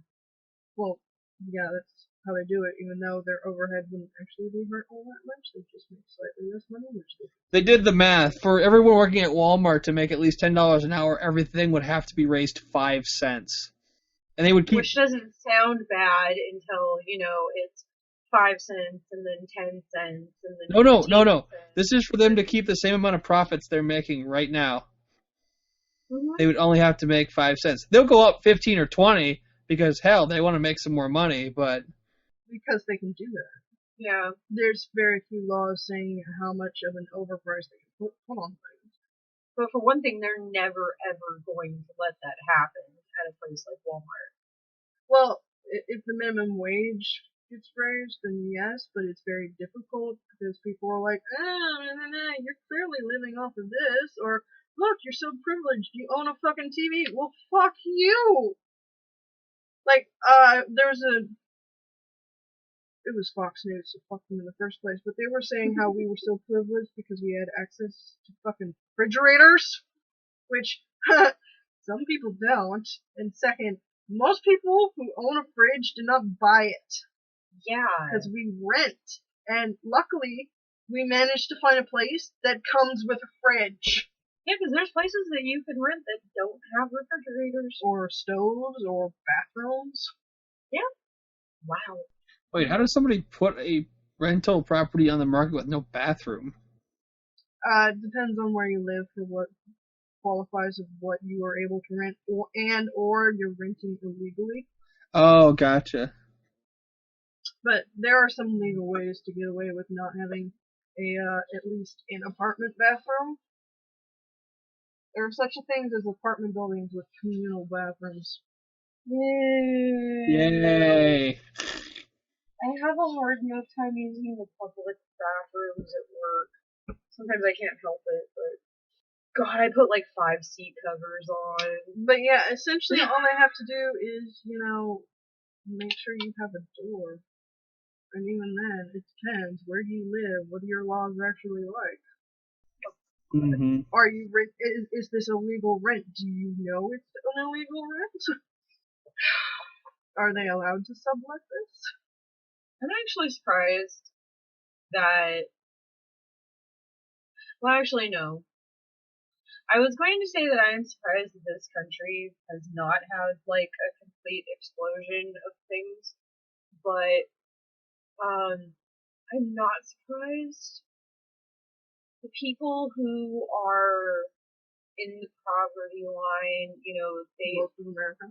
most of America, we could not have any kind of a revolt or revolution or anything like that, because most of us are too weak to do it. Well, I think the correct term is, you in what private army? Yeah. Yeah. See, most of us could make a private army, because there's a lot of us. No. But we're not connected. And when I say weak, I mean physically. No, what I'm literally trying to tell you is that the people in power have private mercenary groups on their payroll. Literal armed paramilitary organizations that answer only to the corporations. I should know, our security force is a paramilitary contractor at work. They don't fuck around. I mean, they're nice guys, don't get me wrong, but they don't fuck around. These are security guards armed with pistols and tasers. They will shoot a motherfucker. They're contracted to do so. And while, yeah, we could probably get our hands on guns, we probably wouldn't. And those who would are probably not going to be immediately on our side. Yeah. I just think the whole, like, by the time we're old, like, by the time we're in our 50s or 60s, I am afraid of what this country is going to be like. And we're only, I'm only talking about 20, 30 years down the line. You know? It's probably going to be what we feel like anyway, same shit, different day. There's probably going to be some financial crisis that's going to suck. Well, it's likely that within the next 20 years, the entire job market is going to collapse. And I don't mean just poor people jobs. I mean every job is going to collapse. There'll probably be some more natural disasters. Oh, yeah. Not a lot of good policy changes, or they're only going to start to take effect because they take forever to actually implement. Because we're so disjointed, and it was probably a bitch to get them on the books in the first place. Meaning that they've probably been held up from people trying to repeal them year after year. Yeah, our only hope is to die young. Especially since I don't really want to see this world fall apart. I was just running my mouth one day.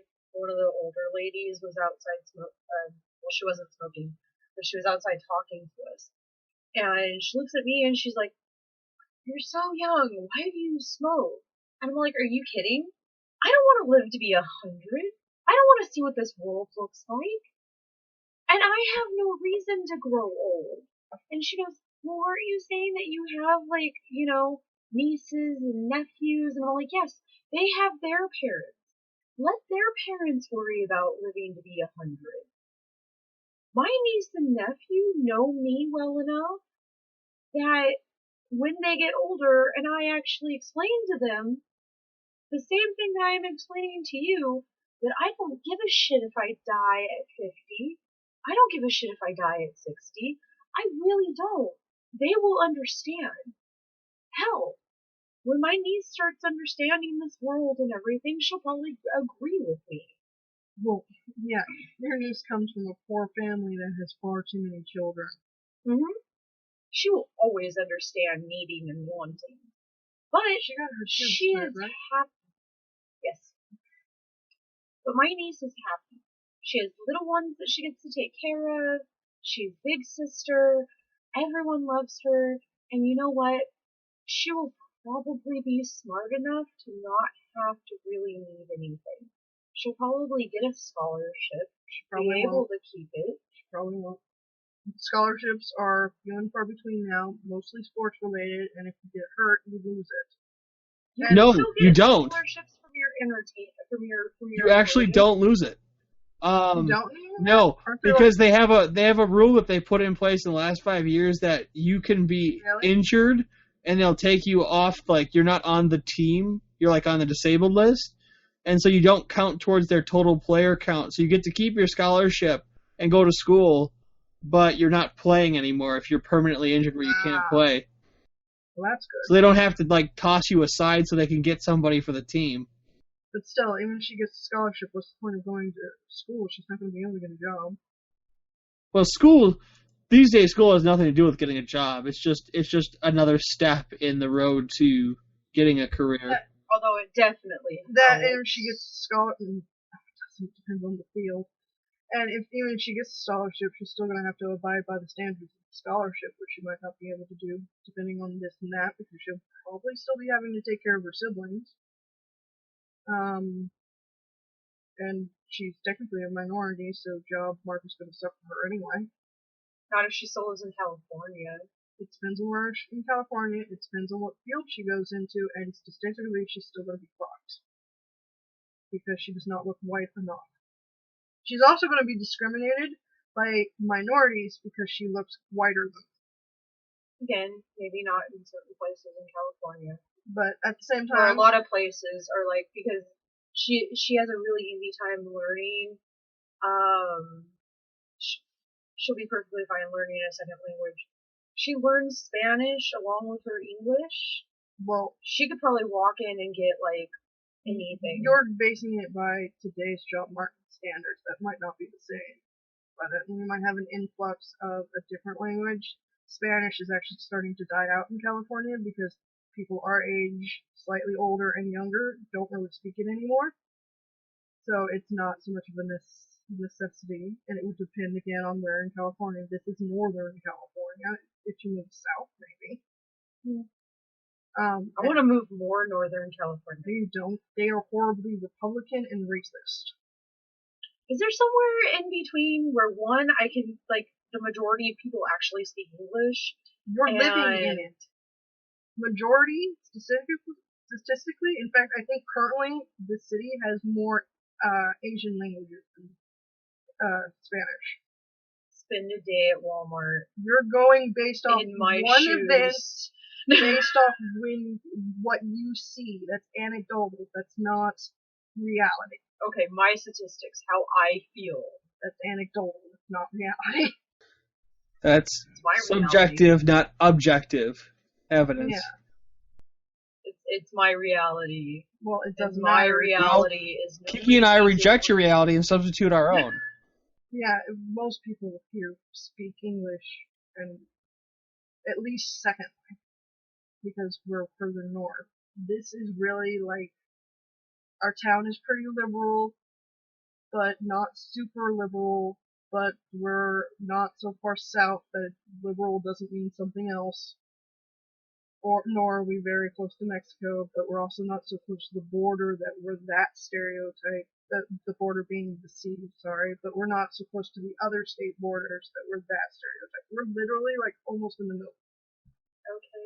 So this is actually where you want to be for those standards. Hooray. Yeah. Otherwise, you move to a different state, which will probably have different issues. Everywhere has their own issues. Yeah. Yay. Or you leave and hope that you could establish yourself in a different country that hopefully speaks English. It depends. It depends on what country for whether or not they require you to learn their language, because most of them speak English nowadays. Like, Unless you're going illegally, it's actually quite difficult to become a Canadian. Unless you marry into it or get a work visa. Which again, you'd have to be able to do something that they want.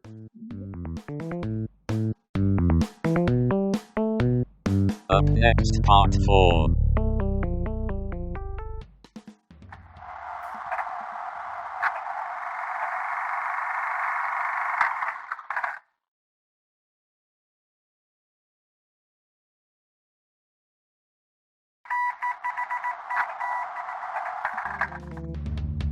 Welcome to part 4.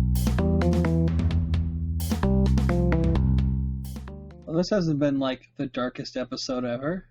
We always end up here because life sucks. And a lot of I was us going to talk about anime, but you guys have just been on this roll, so I'm just going to sit here and keep listening. Well, let's talk about anime. No, keep going. I'm enjoying listening to you too, bitch.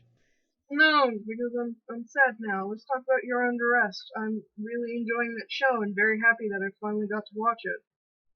The scary part is that's only season 1 of 3. Yeah. Well, I don't know, you probably don't remember, but trailers for it used to come up on stuff that we would rent from Hollywood Video. Yeah. But they would never fucking have it. So I've never seen You're Under Arrest. I've never been able to find bootlegs or anything like that. Well, have you ever seen the box sets? I've seen the box sets. Well, no, I haven't seen them in person. I've seen pictures online of them. I have them. They're over I know. there. They're beautiful. I know, that's how I'm seeing them. Because you are a wonderful person. And even though it's an older dub, it's still funny as fuck. It's a really good dub considering Animigo is like one of the oldest still running anime licensing companies in America. They've been doing it since like Funimation came around. And Funimation's like the original dubbing company. I'm just so happy to be able to finally see it and that it doesn't suck. Because that happens sometimes. You see a trailer for something and you're like, my god, I want to see that. And it takes forever for you to actually see it and it sucks. I'm actually really sad that they never dubbed seasons 2 and 3 because I would have loved to hear those voice actors dubbing the new, like, what happened was season 2 came out like 2 years after season 1, but season 3 came out in 2009. So the animation style is just completely different. Jeez. Way better, way higher quality because they had, they can do way more with the same amount of money. So all of a sudden it's going to take a massive jump. I don't remember if it's season 2 or 3, but it gets better every season, and it's crazy, the animation jump. And going to what you said, I tend to think any product associated with Superman is going to suck. Because I don't think anybody really well portrays the character. What now? So I was not excited for the new movie. I assumed it would suck. Which it did. What? Wait, I what? don't think anybody has portrayed him well since history. Superman movie. Oh. I made a joke that you didn't hear. I barely heard it. But she was talking about, you see stuff on a trailer and you're like, wow, I really need to see that. It's going to be awesome. And you go and see it and it sucks. And I said, Superman? And I was saying that basically right now you can guarantee that anything that Warner Brothers puts out for DC is just gonna suck balls. I know, I'm not looking forward to anything new from them. Like animation wise, it's probably gonna be okay, but live action. Yeah, their animation studios are really good, but their live action movie studio just can't do shit with the DC properties. Not that I don't think Ben Affleck could not be a DC Batman. I think he's going to get a shit story. Oh yeah, because it's going to be tied into Superman. I think what would be fun is if they did like the DC animated characters. So that has far better characterizations because they have better established characterizations. Where the movies are like, let's do it this way. See, what I don't understand is every time they go to redo a movie like Superman or Batman, they have to do the origin story. Why can't it just be a story about them? Like, forget the origin story. Just drop it. Everyone knows who Superman is. Everyone knows who Batman is. do a fucking movie about them. Like, fuck the, like, first time they meet. They've known each other for 20 years. Let's do a movie about that. Which is sad, because I'm not looking forward to this combining of franchises, but I tend to really like Superman when he's attached to Batman. Because they're gonna fuck it up. Because it grounds the character, because so many other people play him up as this godlike figure, but the point of Superman is he doesn't realize he is a god. He is really just that down-home farm boy who wants everybody to be happy. He's a superhuman farm boy. Well, that's what he's supposed to be. Yeah. But everybody which is why I fucking hate the Superman movie. Because they play up the fact that he's an alien and he doesn't feel like a goddamn Earthling. That's not Superman. He had a good adopted family, which made him feel like a person, Earthling-wise. Well, and some of the best... You're gonna have an aneurysm. Some of the best animated episodes are when Superman goes home to visit the Kents. Because he's a guy. He's kind of shy. He's a good person. He's really a mama's boy. Oh, he's a giant mama's boy. Oh, yeah. Especially when he goes home. Yeah. And I think that helps play off Batman, who while has a father figure, doesn't have a traditional family. Yeah. Who is under it all. I can imagine the two of them being friends, and like Clark Kent and Bruce Wayne go home to the Clarks and sit down and have dinner. That's one of the better episodes. What is that? Christmas? Was there a Christmas? No, that wasn't Bruce Wayne. That was Martian Manhunter. Oh yes. Because he has no one. Because everyone goes, well, Clark. Because Bruce Wayne doesn't have anyone to go home to. I'm like, he has Alfred. Yeah, he will always go home to Alfred. That, and when he has sidekicks, he goes home to them. And then if you're going far enough in the future where he's got Batgirl and all that, then, Commissioner Gordon and Barbara Gordon, and then whoever's, all the different Robins, Jason Todd and Dick Grayson, and they all come have Thanksgiving or Christmas with him. Yeah. He made himself a family. Yeah. And Alfred is his father. Literally is his father figure. Yeah. I really hate when that relationship is portrayed as servant-master. That's not how it is. Yeah. Oh my god. It wasn't even like that when he was a kid. I mean. Yeah. What was it? The last Batman one with the guy from underground. Bane? Bane. There we go. He's not my Bane. Like, Bane is different in my head. I really liked that Bane, actually, but we're coming from different places. I like Tom Hardy, and I like the way I like the voice. Everybody hated the voice. I love the voice. But I hated the Bruce Wayne Alfred relationship. Yeah, that was weird. It was very weird. Like, it was very understandable where Alfred was coming from, but it was not understandable how he reacted to it. It didn't feel like they had a real connection. I didn't care for that. It like through the entire movie, it felt a lot like Alfred was standing there going, "I've raised you. I love you," and Bruce Wayne standing there going, "I don't know who the fuck you are." Mm-hmm. That's what their entire relationship throughout the movie felt like. And I'm like, where the hell did they get this? Because it wasn't even that bad in the movie before that. Look at how cute he is. That is adorable. I haven't finished the graphics for it, though, so I haven't released the video. But yeah. Which is also why I'm not really reading DC Comics right now, because there's a bit of their reboot did not work. No. Not to say there aren't some great characterizations, and not that there aren't some great lines. There are just so many bad lines, and they're not properly intertwining. They still have not fixed their editorial problems. So shit doesn't make sense, and they've already had to retcon shit in their new stuff. You can pretty much guarantee that comics are going to be fucked up, like, continuity-wise. I feel really bad because I just got done ranting about, like, the last 2 movies of Batman.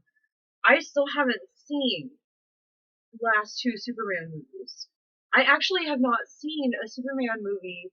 Well, they're not canonically connected. I know, but, you know, people usually see these things, especially when you're fans, and I do love Superman. I really do, but my Superman is animated Superman. My Superman is Christopher Reeves. I've never been a DC fan. Superman. I've always loved Marvel. We all have our Superman. Well, He was my I'm a Superman. DC girl, and I hate the company so much. But I Well, love DC doesn't give a fuck about their female characters. Yeah, I love what the characters could be, not what they are right now. Or a lot of the time, it makes it really terrible. The problem is DC writes their characters as superheroes, whereas Marvel writes their characters as human beings who have superpowers. I mean, which is why the Marvel movies are doing so great. There's nothing better than a guy in a super suit of armor who has what? An alcohol problem. There are no heroes in DC that have an alcohol problem.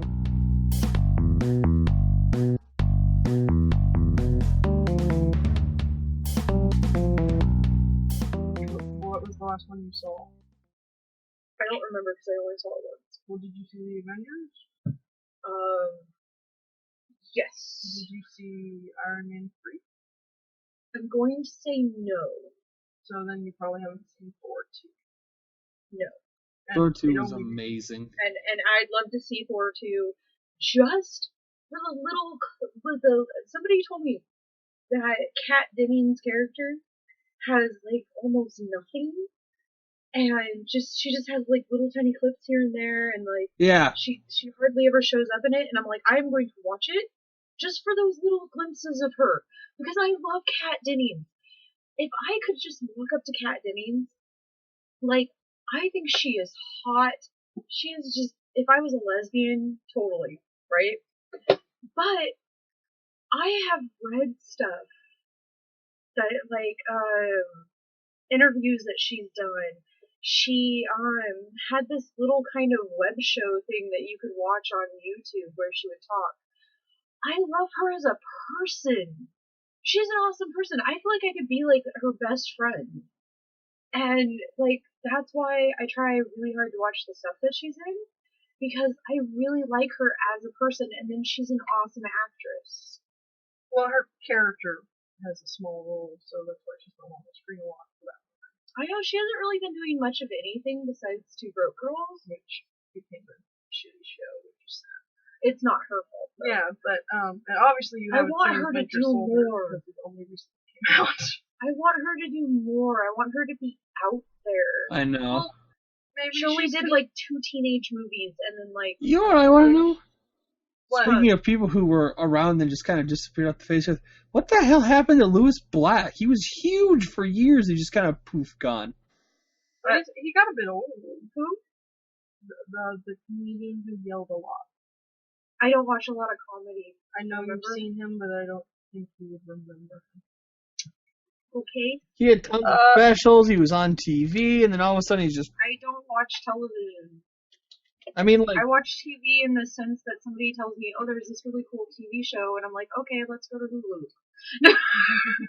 I don't watch regular TV. He's still touring.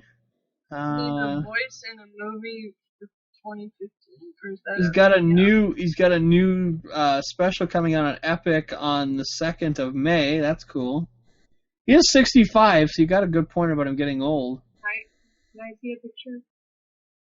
He does not look familiar. He's very normally wearing a suit. He's one of my favorite comics of all time. Okay. I'm lost. He's going to be the new Pixar movie Inside Out. That'll be interesting. Yeah. I have, like, really weird people I like. Like, you know, I love Kat Dennings. That's not really weird. Lots of people love Kat Dennings. I mean, look at those boobs. A lot of people don't even know who Ben Foster is. I do. I've been watching him since I was a kid. And then I'll have to pick up his new one, Old Yeller.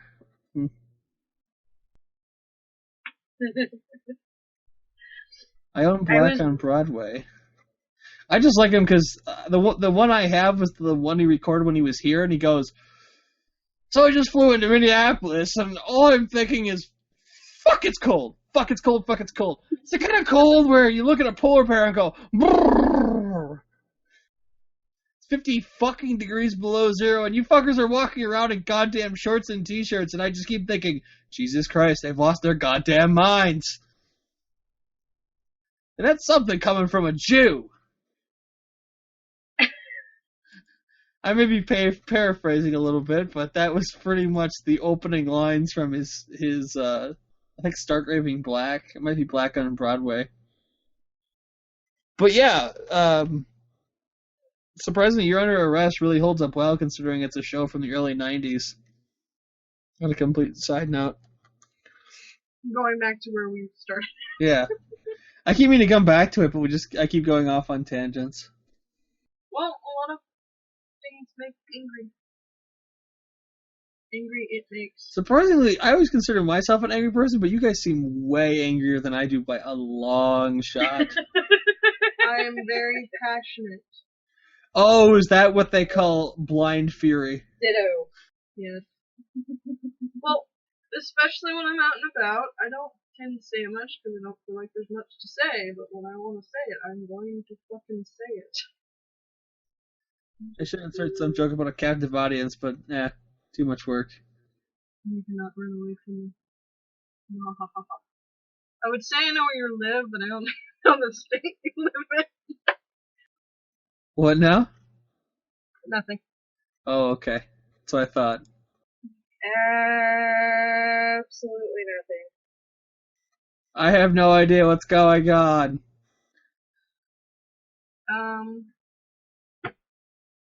Yeah.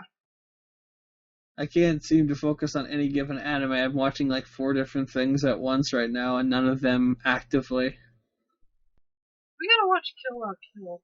Yes, we do. Yes, we do. Before it gets spoiled for me, I've managed to dodge every possible iteration of having somebody tell me what happens. I have not, but I'm cool with spoilers. I don't really care.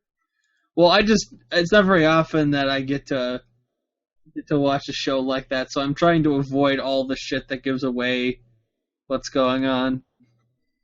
But at the same time, we gotta finish all the other shit we started. I know. It's such a bitch. Everything is a bitch. Everything is awesome.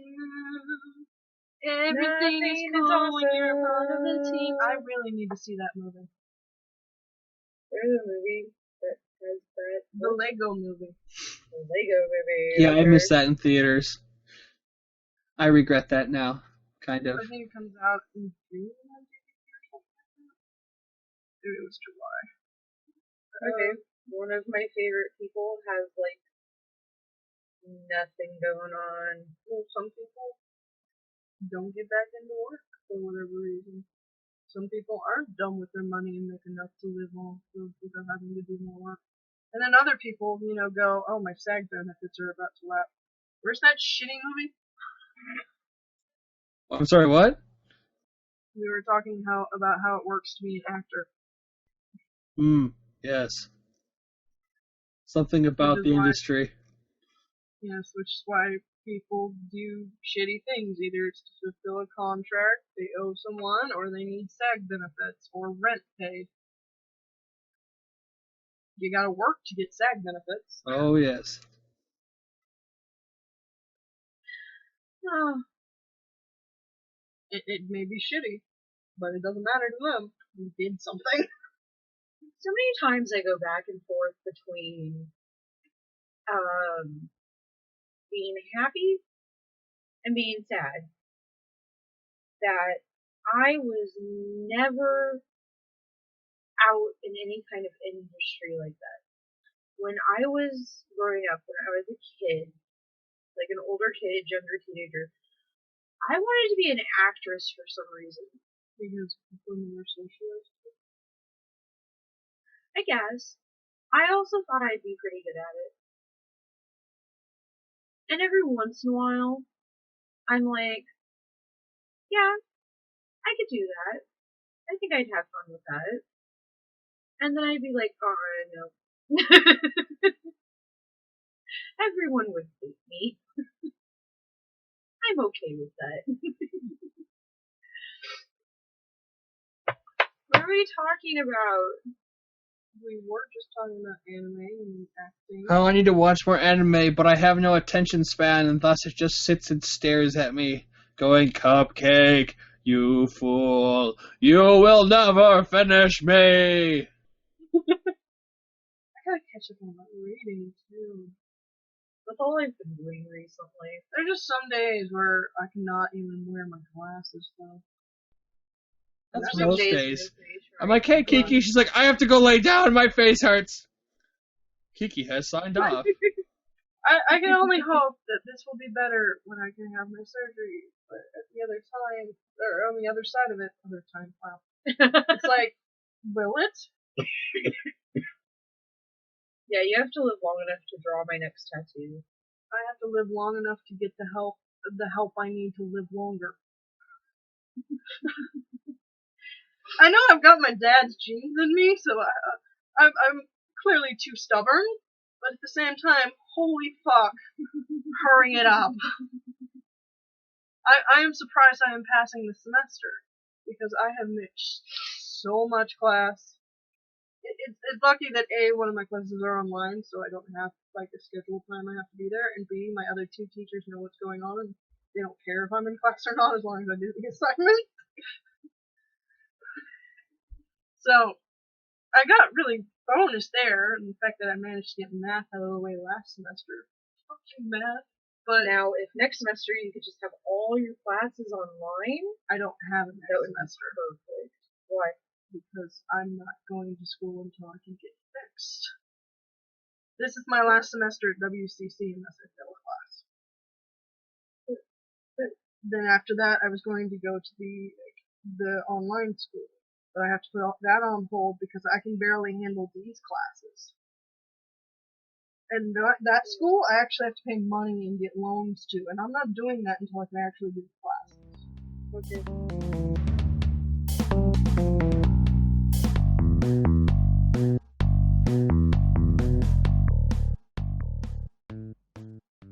I have absolutely nothing I can say. Yeah.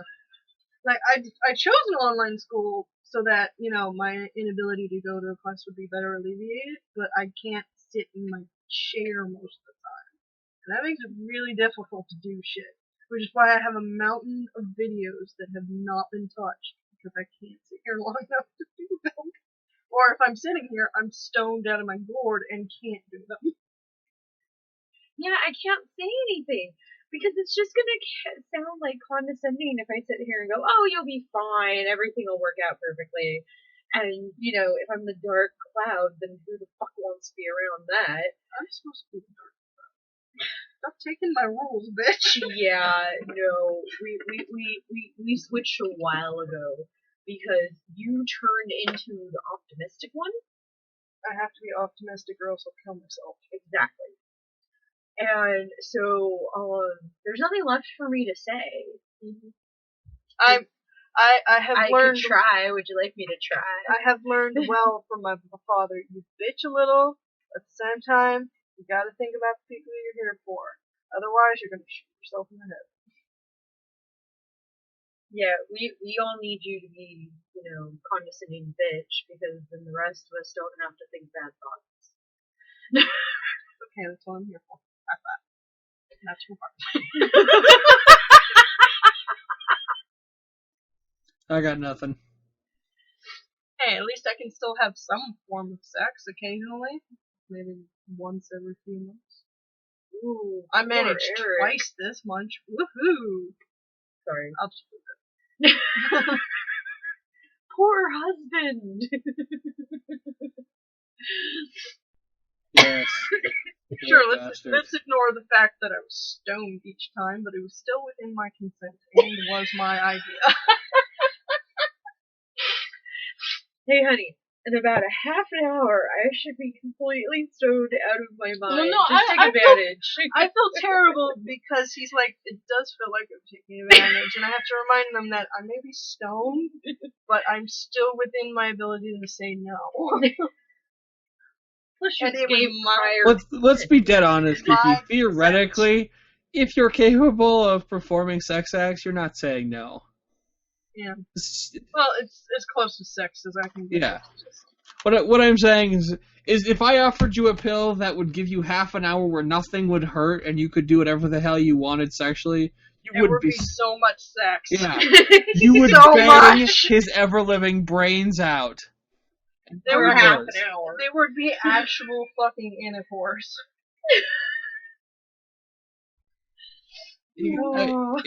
That's what I said at the beginning. I'm like, if we could fill you with enough drugs that you couldn't feel anything, you would just screw until you couldn't move. Oh god, I miss morphine. I don't. It made me throw up. Well, it does not make me throw up, it makes me happy. Considering I have a 50% immunity to opiate painkillers, I definitely feel your pain. No pun Yeah, intended. I have to take large doses, so. I have to take the horse-size oxycodone to even get any effect anymore. I'm so happy I can say that I've never taken anything like that. You actually did screw up. Oh. Yeah. Well, I knew you gave me morphine. You've had morphine, but we tried the other one on a different occasion to see if that would settle your stomach better, or sit on your stomach better, and you threw that one up too. Oh. So Your okay. body just can't handle it. Here's the downside. Here's the really big downside. This has two downsides to it. One, I will probably never have a painkiller that's actually a painkiller. They make different kinds of things. And two, that fibromyalgia can be alleviated with antidepressants and whatnot. a collection of things which It's I have a nerve, taken yeah. before. It's But- a nerve disorder. The family of drugs that Grieve would But- need are the family that Garvon's out of. Mm. How do I know this? Garvon. Because I've been on painkillers since I was in the 2nd grade, and so I know every painkiller under the sun! Anyway. And that sentence that you said about the two that I threw up also proves something a little disquieting, which is that now it's completely proven I am my mother. Why? Can she not handle that stuff? She's allergic to morphine, and she cannot take oxycodone because she got really addicted to it, came off of it, and now cannot take it without getting sick. Well, you didn't get addicted to it first. Your body just can't handle it. But yeah, Although you could arguably have a mild allergy. one doctor's theory to my tolerance to different kinds of painkillers, like the way I react to them, is because before my mom realized that she was pregnant, she was on so many different kinds of drugs that now it takes more to convince my body that it's there. I don't know, they explained it weird. If your body didn't know it was there, you wouldn't be throwing it up. But I thought maybe that wasn't a little too... Well, for science, what we need to do is shoot Grieve up with morphine, small doses, little at a time, and see how much it takes before we hit the LD. Well, essentially an allergy test works by exposing you to it. Are you having a reaction? Yeah, you're allergic. Well, I mean, the We can opioids work it out exist through, in your body. by It's not as if, theoretically, if a you were rash or allergic to opiate painkillers, you would have all kinds of problems because those molecules exist in your blood. Is Vicodin an opiate? Yes. Oh, well then I'm not allergic.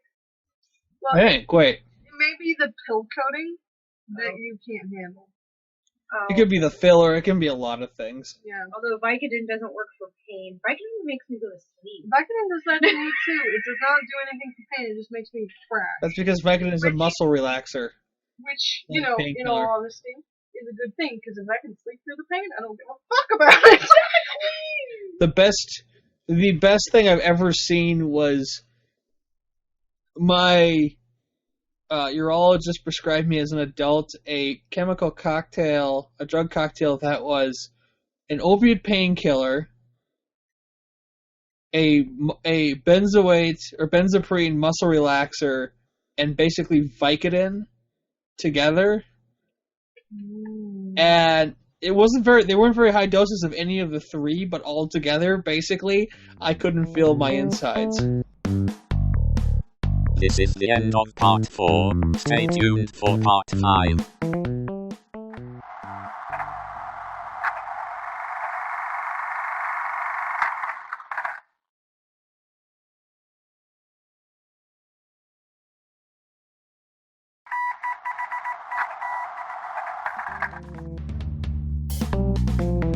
This is part 5. Oh god. Like, you always have a feeling in your gut? Yeah, I couldn't feel that anymore. I was like, I have a hole in my stomach! The doctor's like, I think we need to dial the dose back a little bit. I think 100 cc's was a bit much. I'm like, I am seen through me! Awesome. We're all sick. I am no longer solid. I have become a ghost. I still think I'm the least hurt person. You're the least disabled. In the room, yes. That's because I've learned to live with it. But I mean, this is Go Kiki back. we're talking about, yes. Upright without much issue. Apparently my pain tolerance level is higher than others because I was convinced for so long that I wasn't actually feeling the pain that I thought I was feeling. That it was like a figment of my imagination. Because my mom and my coach are assholes. Yeah. So my level 10 of pain would be like somebody else's level 15 or 20. Yeah. That's true of most chronic sufferers because you just get used to it. It becomes normal. Yeah, like And I'm then in pain right now. And but... then it hurts differently and you're like, well, I guess this is the new normal. Yeah, it's really interesting. It's like I don't even... There are times now where if a kidney stone is below a certain size, I don't even feel it. Mm-hmm. Like, I get really grouchy for a couple days, and all of a sudden I'm standing in the bathroom going like, I have to pee and I can't pee. What the hell is going on? All of a sudden, doink! I'll hear it hit the water, and I'm like, you gotta be shitting me. And then you get to pee. Oh yeah, well I mean the pee comes out. It's like a BB shooting out. That's the closest approximation. It's stuck. It's stuck at the beginning of your urethra, and all the pressure in your bladder is building up behind it. So you just kind of spray wildly like a fire hose when it comes out. Ow. How many of these are you gonna let me eat? You have an enjoy. It's your body. You're trying to make me fat. Or I am a giant banana. I thought you were a giant cupcake. Well, that too. I am Cupcake, the apostate. What? Yes. You have to dial it down a little bit. There's an uneducated person in the room. Kiki's just dying. It's even funnier if you've read the Bulgarian. A what? It's a series of 5 fantasy novels. So, okay. All right, in this novel, there are different like sects of religions, and the religion that all the sorcerers, which are basically the most powerful humans on the continent, believe in a god called Aldur. There's a pantheon of gods. Aldur is the god of sorcerers, and the sorcerers are all immortal. They have the ability to basically change the world at will with the word and the way. They think and say what they want to do, and it will happen as long as they don't believe anywhere in their soul that it won't. So as long as you believe fully in what you're doing, it'll always work. There's a guy in their group that basically goes to the side of the dark god Torak One Eye, the maimed god, who is the arch enemy of Uldur. And they call him, he used to be Belzadar. They all have, it's Belgarath, Belsadar, so on and so forth. And so when he goes to working for the enemy, they start referring to him as Zadar the Apostate.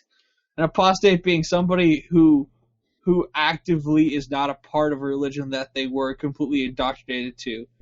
This came out of the fact that last week a client came in and was talking to me about some shit and was talking to me about Easter, and I'm like, I don't really do Easter anymore. And he's like, what are you, an apostate? And I'm like, yes, I am Cupcake, the apostate.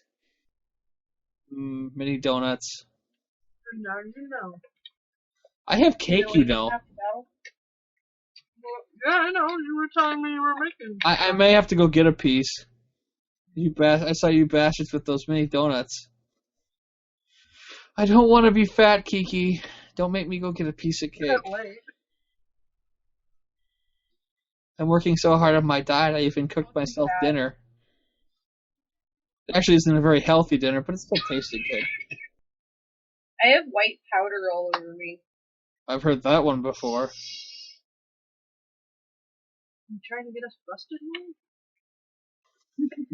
Is that powdered sugar in your pants, or are you just happy to see me? Powdered sugar in my pants. I've been watching way too many pornos where people keep talking about how wet they are. And I'm just like, nobody's that wet. Stop. Stop, you guys. Stop. Nobody's actually that wet. Yeah, they are. Every time I see a girl with wet pants, I'm just like, nobody wets their pants because they're happy to see their boyfriend. That shit don't happen. I mean, I'm not actually technically an editor, but every time I watch the material that we're going to release, I'm just like, oh my god, shoot me in the head. This shit don't actually happen. Well, it's porn. It's not about shit that actually happens. If I have to watch one more actress wet her pants in anticipation, I'm going to fucking shoot myself. I don't know what else to call it. I know that sounds like they're urinating, but that's not what I mean. Happy to have cookies. Although the next porno I see where the girl literally wets herself from the joy of hot dickings, I'm gonna smash my head through my desk. As in she's a squirter or she's urinating? I don't know what the producer was thinking. The girl literally wet herself. It was so good. Like she lost bladder control. I don't know. I know why it was done, but I don't understand the concept. I live in a giant bucket.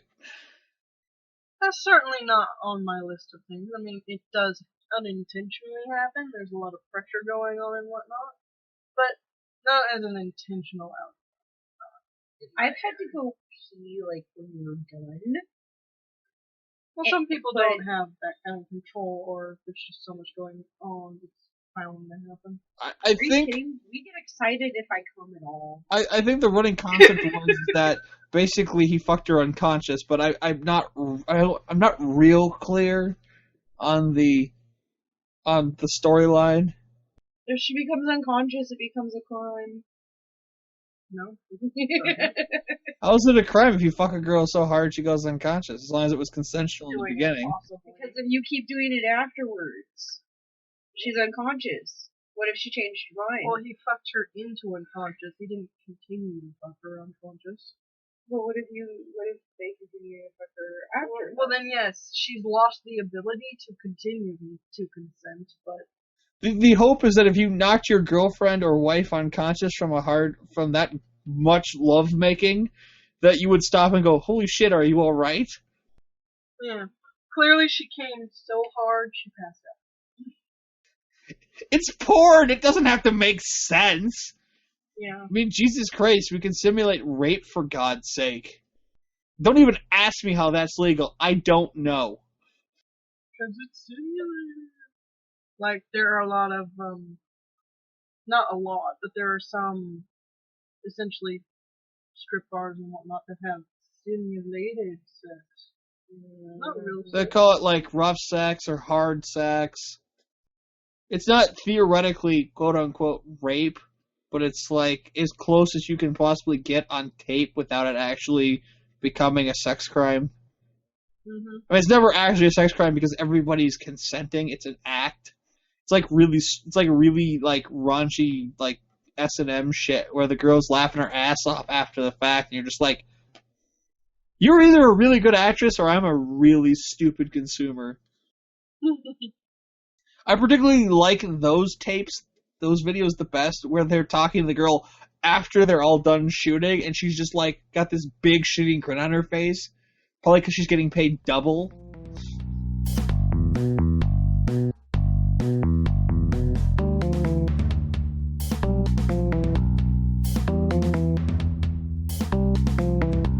And I mean, to be dead honest, I mean, like, nobody does the actual, like, very few legitimate places do the actual really hardcore shit. That's mostly a niche website type deal.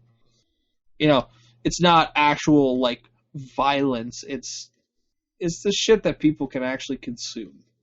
Like, the Guru shit is just kind of like, I don't even actually know how you produce anything like that.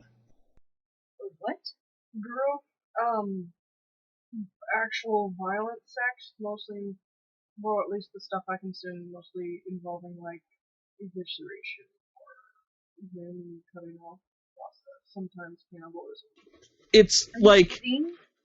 Remember that comic where the maid could be cut up apart because she regenerated? That's Guru. Okay. That was actually a little entertaining until the end. When he ate the baby?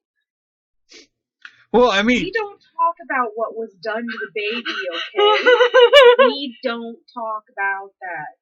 The raping and eating because of the baby Grieve that was probably his cried. baby? Yeah, okay. Grieve does not consume Guru. I don't find sexual pleasure in it, but I still enjoy it, but only like it can't be manipulations of real people. No. That crosses a line. Like, I don't mean, like, when I say Guru, I don't mean, like, actual, like, you know, taking somebody's limbs off. I mean, like, the really, really hardcore actually hurting somebody. Like, it goes beyond it's an act and more into the whole, you're hitting her too hard. Things that would make BDSM people cringe. Yeah. Because they're very much about consent and controlled environment. Yeah, it stops being... Like, in the end, all of it is an act. When it stops being an act and actually starts being violence against another person, it stops being... Like, no legitimate place is actually doing that because it's a crime. Yeah. That's why it's so hilarious. So it's like, it's a real snuff film. It's not a real snuff film. That shit don't fly. I mean, yeah, it might appear, like, on the dark net, but, like, legitimate business owners aren't fucking selling that shit. It's not safe. I don't know. It's weird. I've been watching a lot of weird shit lately. Mostly the insomnia has left me watching a lot of weird shit. Insomnia. Well, I'm sleeping a lot, so I don't do much. At least the last few days I haven't taken yesterday and today I didn't take a nap. You didn't take a nap? No, I didn't need one, even though my face sucks. Because it's not like an intentional nap. It's, the face pain will become really bad, so that I'll have to lay down with the ice pack because just holding it to my face isn't enough. And then I'll end up falling asleep because my brain's like, well, we don't want to experience this. Bye. And then, it's a few hours later, and then I still don't have a lot of energy, and I end up going to sleep early still. So I've essentially done almost nothing throughout the day. Well, and honestly, I've just been working a shit ton lately. Shit ton. Yes, a ton of shit. The shittiest. I have been doing the bare minimum. I keep meaning to watch crap, but I end up just like screwing around when I'm not at work. Which is awesome because I got an A on a test I did not study for. Hooray! Hooray! Hooray! Not that I've been doing bad on my test, but it's just I felt bad about the score. So I'm like, I barely was here for the classes that covered this section. I didn't even look at PowerPoint. It was a section that a different class had gone over, but because I took the 1B before the 1A because there's no prerequisites. Gotcha. So I actually already know a lot of the information. And, you know, so I suppose there's a benefit there. You know, the stuff with the thing and the guys. Yes. Thing and the guys. I remember that. I have no idea. And the guy and the other guy with the other guy. And the one on top. The big burly men just going at each other. If you want to stay the night, then I want to be on top. And then it turns out that Cupcake has bunk beds. Yeah, that's the first time I even saw a bunk bed. Did you know they make queen bunk beds? They do. Queen? And not like, because they make bunk beds where like there's a queen on the bottom and a single on top, but no, like queen and queen. Wow. That is one way to save space in a hotel room. Yeah. Bunk bed. Whatever it takes, right? That is crazy. This bed is almost as old as my marriage. Wowie. Wow. Because we bought it a little bit after we moved to this complex the first time. And then we got married before moving out to here the first time. So, almost as old. And let's just say I've had to sew quite a few holes and remove some springs so that we can monitor us. Let's see, how old's my bed? I remember you buying it, but I don't remember when it was. I didn't buy it. Well, I remember when you got it. Yeah, and only one piece of it is actually mine. Because my honey, when we were moving it, decided to step in the center of the box spring and break a bunch of boards because it could not take his weight. So, since we were moving in together anyways, his mother went out and bought a mattress and a box spring. He decided that it wasn't soft enough, so we put my mattress in between the box spring and his mattress, and he complains less. And I'm like, but my mattress was older. And I think his mattress and box spring are like... And then there's Cupcake, who just sleeps in his recliner. I have gastric reflux. I have to sleep sitting up so I don't fucking puke acid. Yeah, if I could get a recliner in here, I'd probably sleep in it. There were actually a couple of nights where I've slept in it. I can't sleep sitting up. No, most of the time I shove all the pillows on the wall so I'm reclining. Oh. I can't even sleep doing that. It's in a car. If I'm sleeping with the ice pack, then I'm down on my face, so I'm not reclining. If I'm not sleeping with the ice pack, that means that I'm sleeping normally, which means I need to be reclined so that my back doesn't fuck up, so that I can have a heating pad under it or under my hips. You're fucked up. If we could afford it, I would get one of those adjustable Tempur-Pedics, because I've slept on one of those before, and those are heaven. I never slept on one. The adjustable so that I could recline. Poor baby. Life is hard. But then we'll probably buy it cheaper, like Big Lots or something. Maybe when he goes to Sac State next semester. Getting his big boy loans. Oh god, more debt. More debt.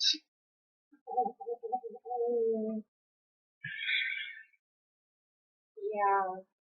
Mine's gonna have to start paying off his soon. Hmm? Her husband has school debt. Oh, I know that well. I'm never gonna go to college. I wouldn't recommend it. It's very expensive. Well, The only thing I really want to do, I want to quit working. I would say lots of people want to quit working. Surprisingly, I've thought about that. I'm actually okay with working. I want to be less sick so I can do the stuff I want to do. That's a good thing to want to be. Yeah. If, I want to have a job I like. if there was less things keeping me from being productive, I would really like to be productive because even though I bitch about it a lot and also hate it, I really do like making stuff. A lot of my hate right now comes from the inability to do it or to be consistent about it because I can't. Well, and Kiki's stuff is just amazing, honestly. It's not, but you're sweet. See, you keep saying that, but everyone I've shown your pictures to is just like, that's amazing. I think it's amazing that you can do what you do Grieve. the way that you want. I'm trying to have one of her pictures made into the background for my business cards. Which picture? The one you made for my icon. Oh, I'm gonna make new versions of that. Cool. Speaking of which, I forget which number episode this is. What is this, episode 48? Yeah. For our 50th episode, I want to do a video recording. Oh God. And I really want you to be there too, because you're kind of a part of the show now, which means I have to make an icon for you too. Oh God. Hooray! And Hooray! essentially, I was going to record it over on hubby's computer so that it would actually change people based on talking.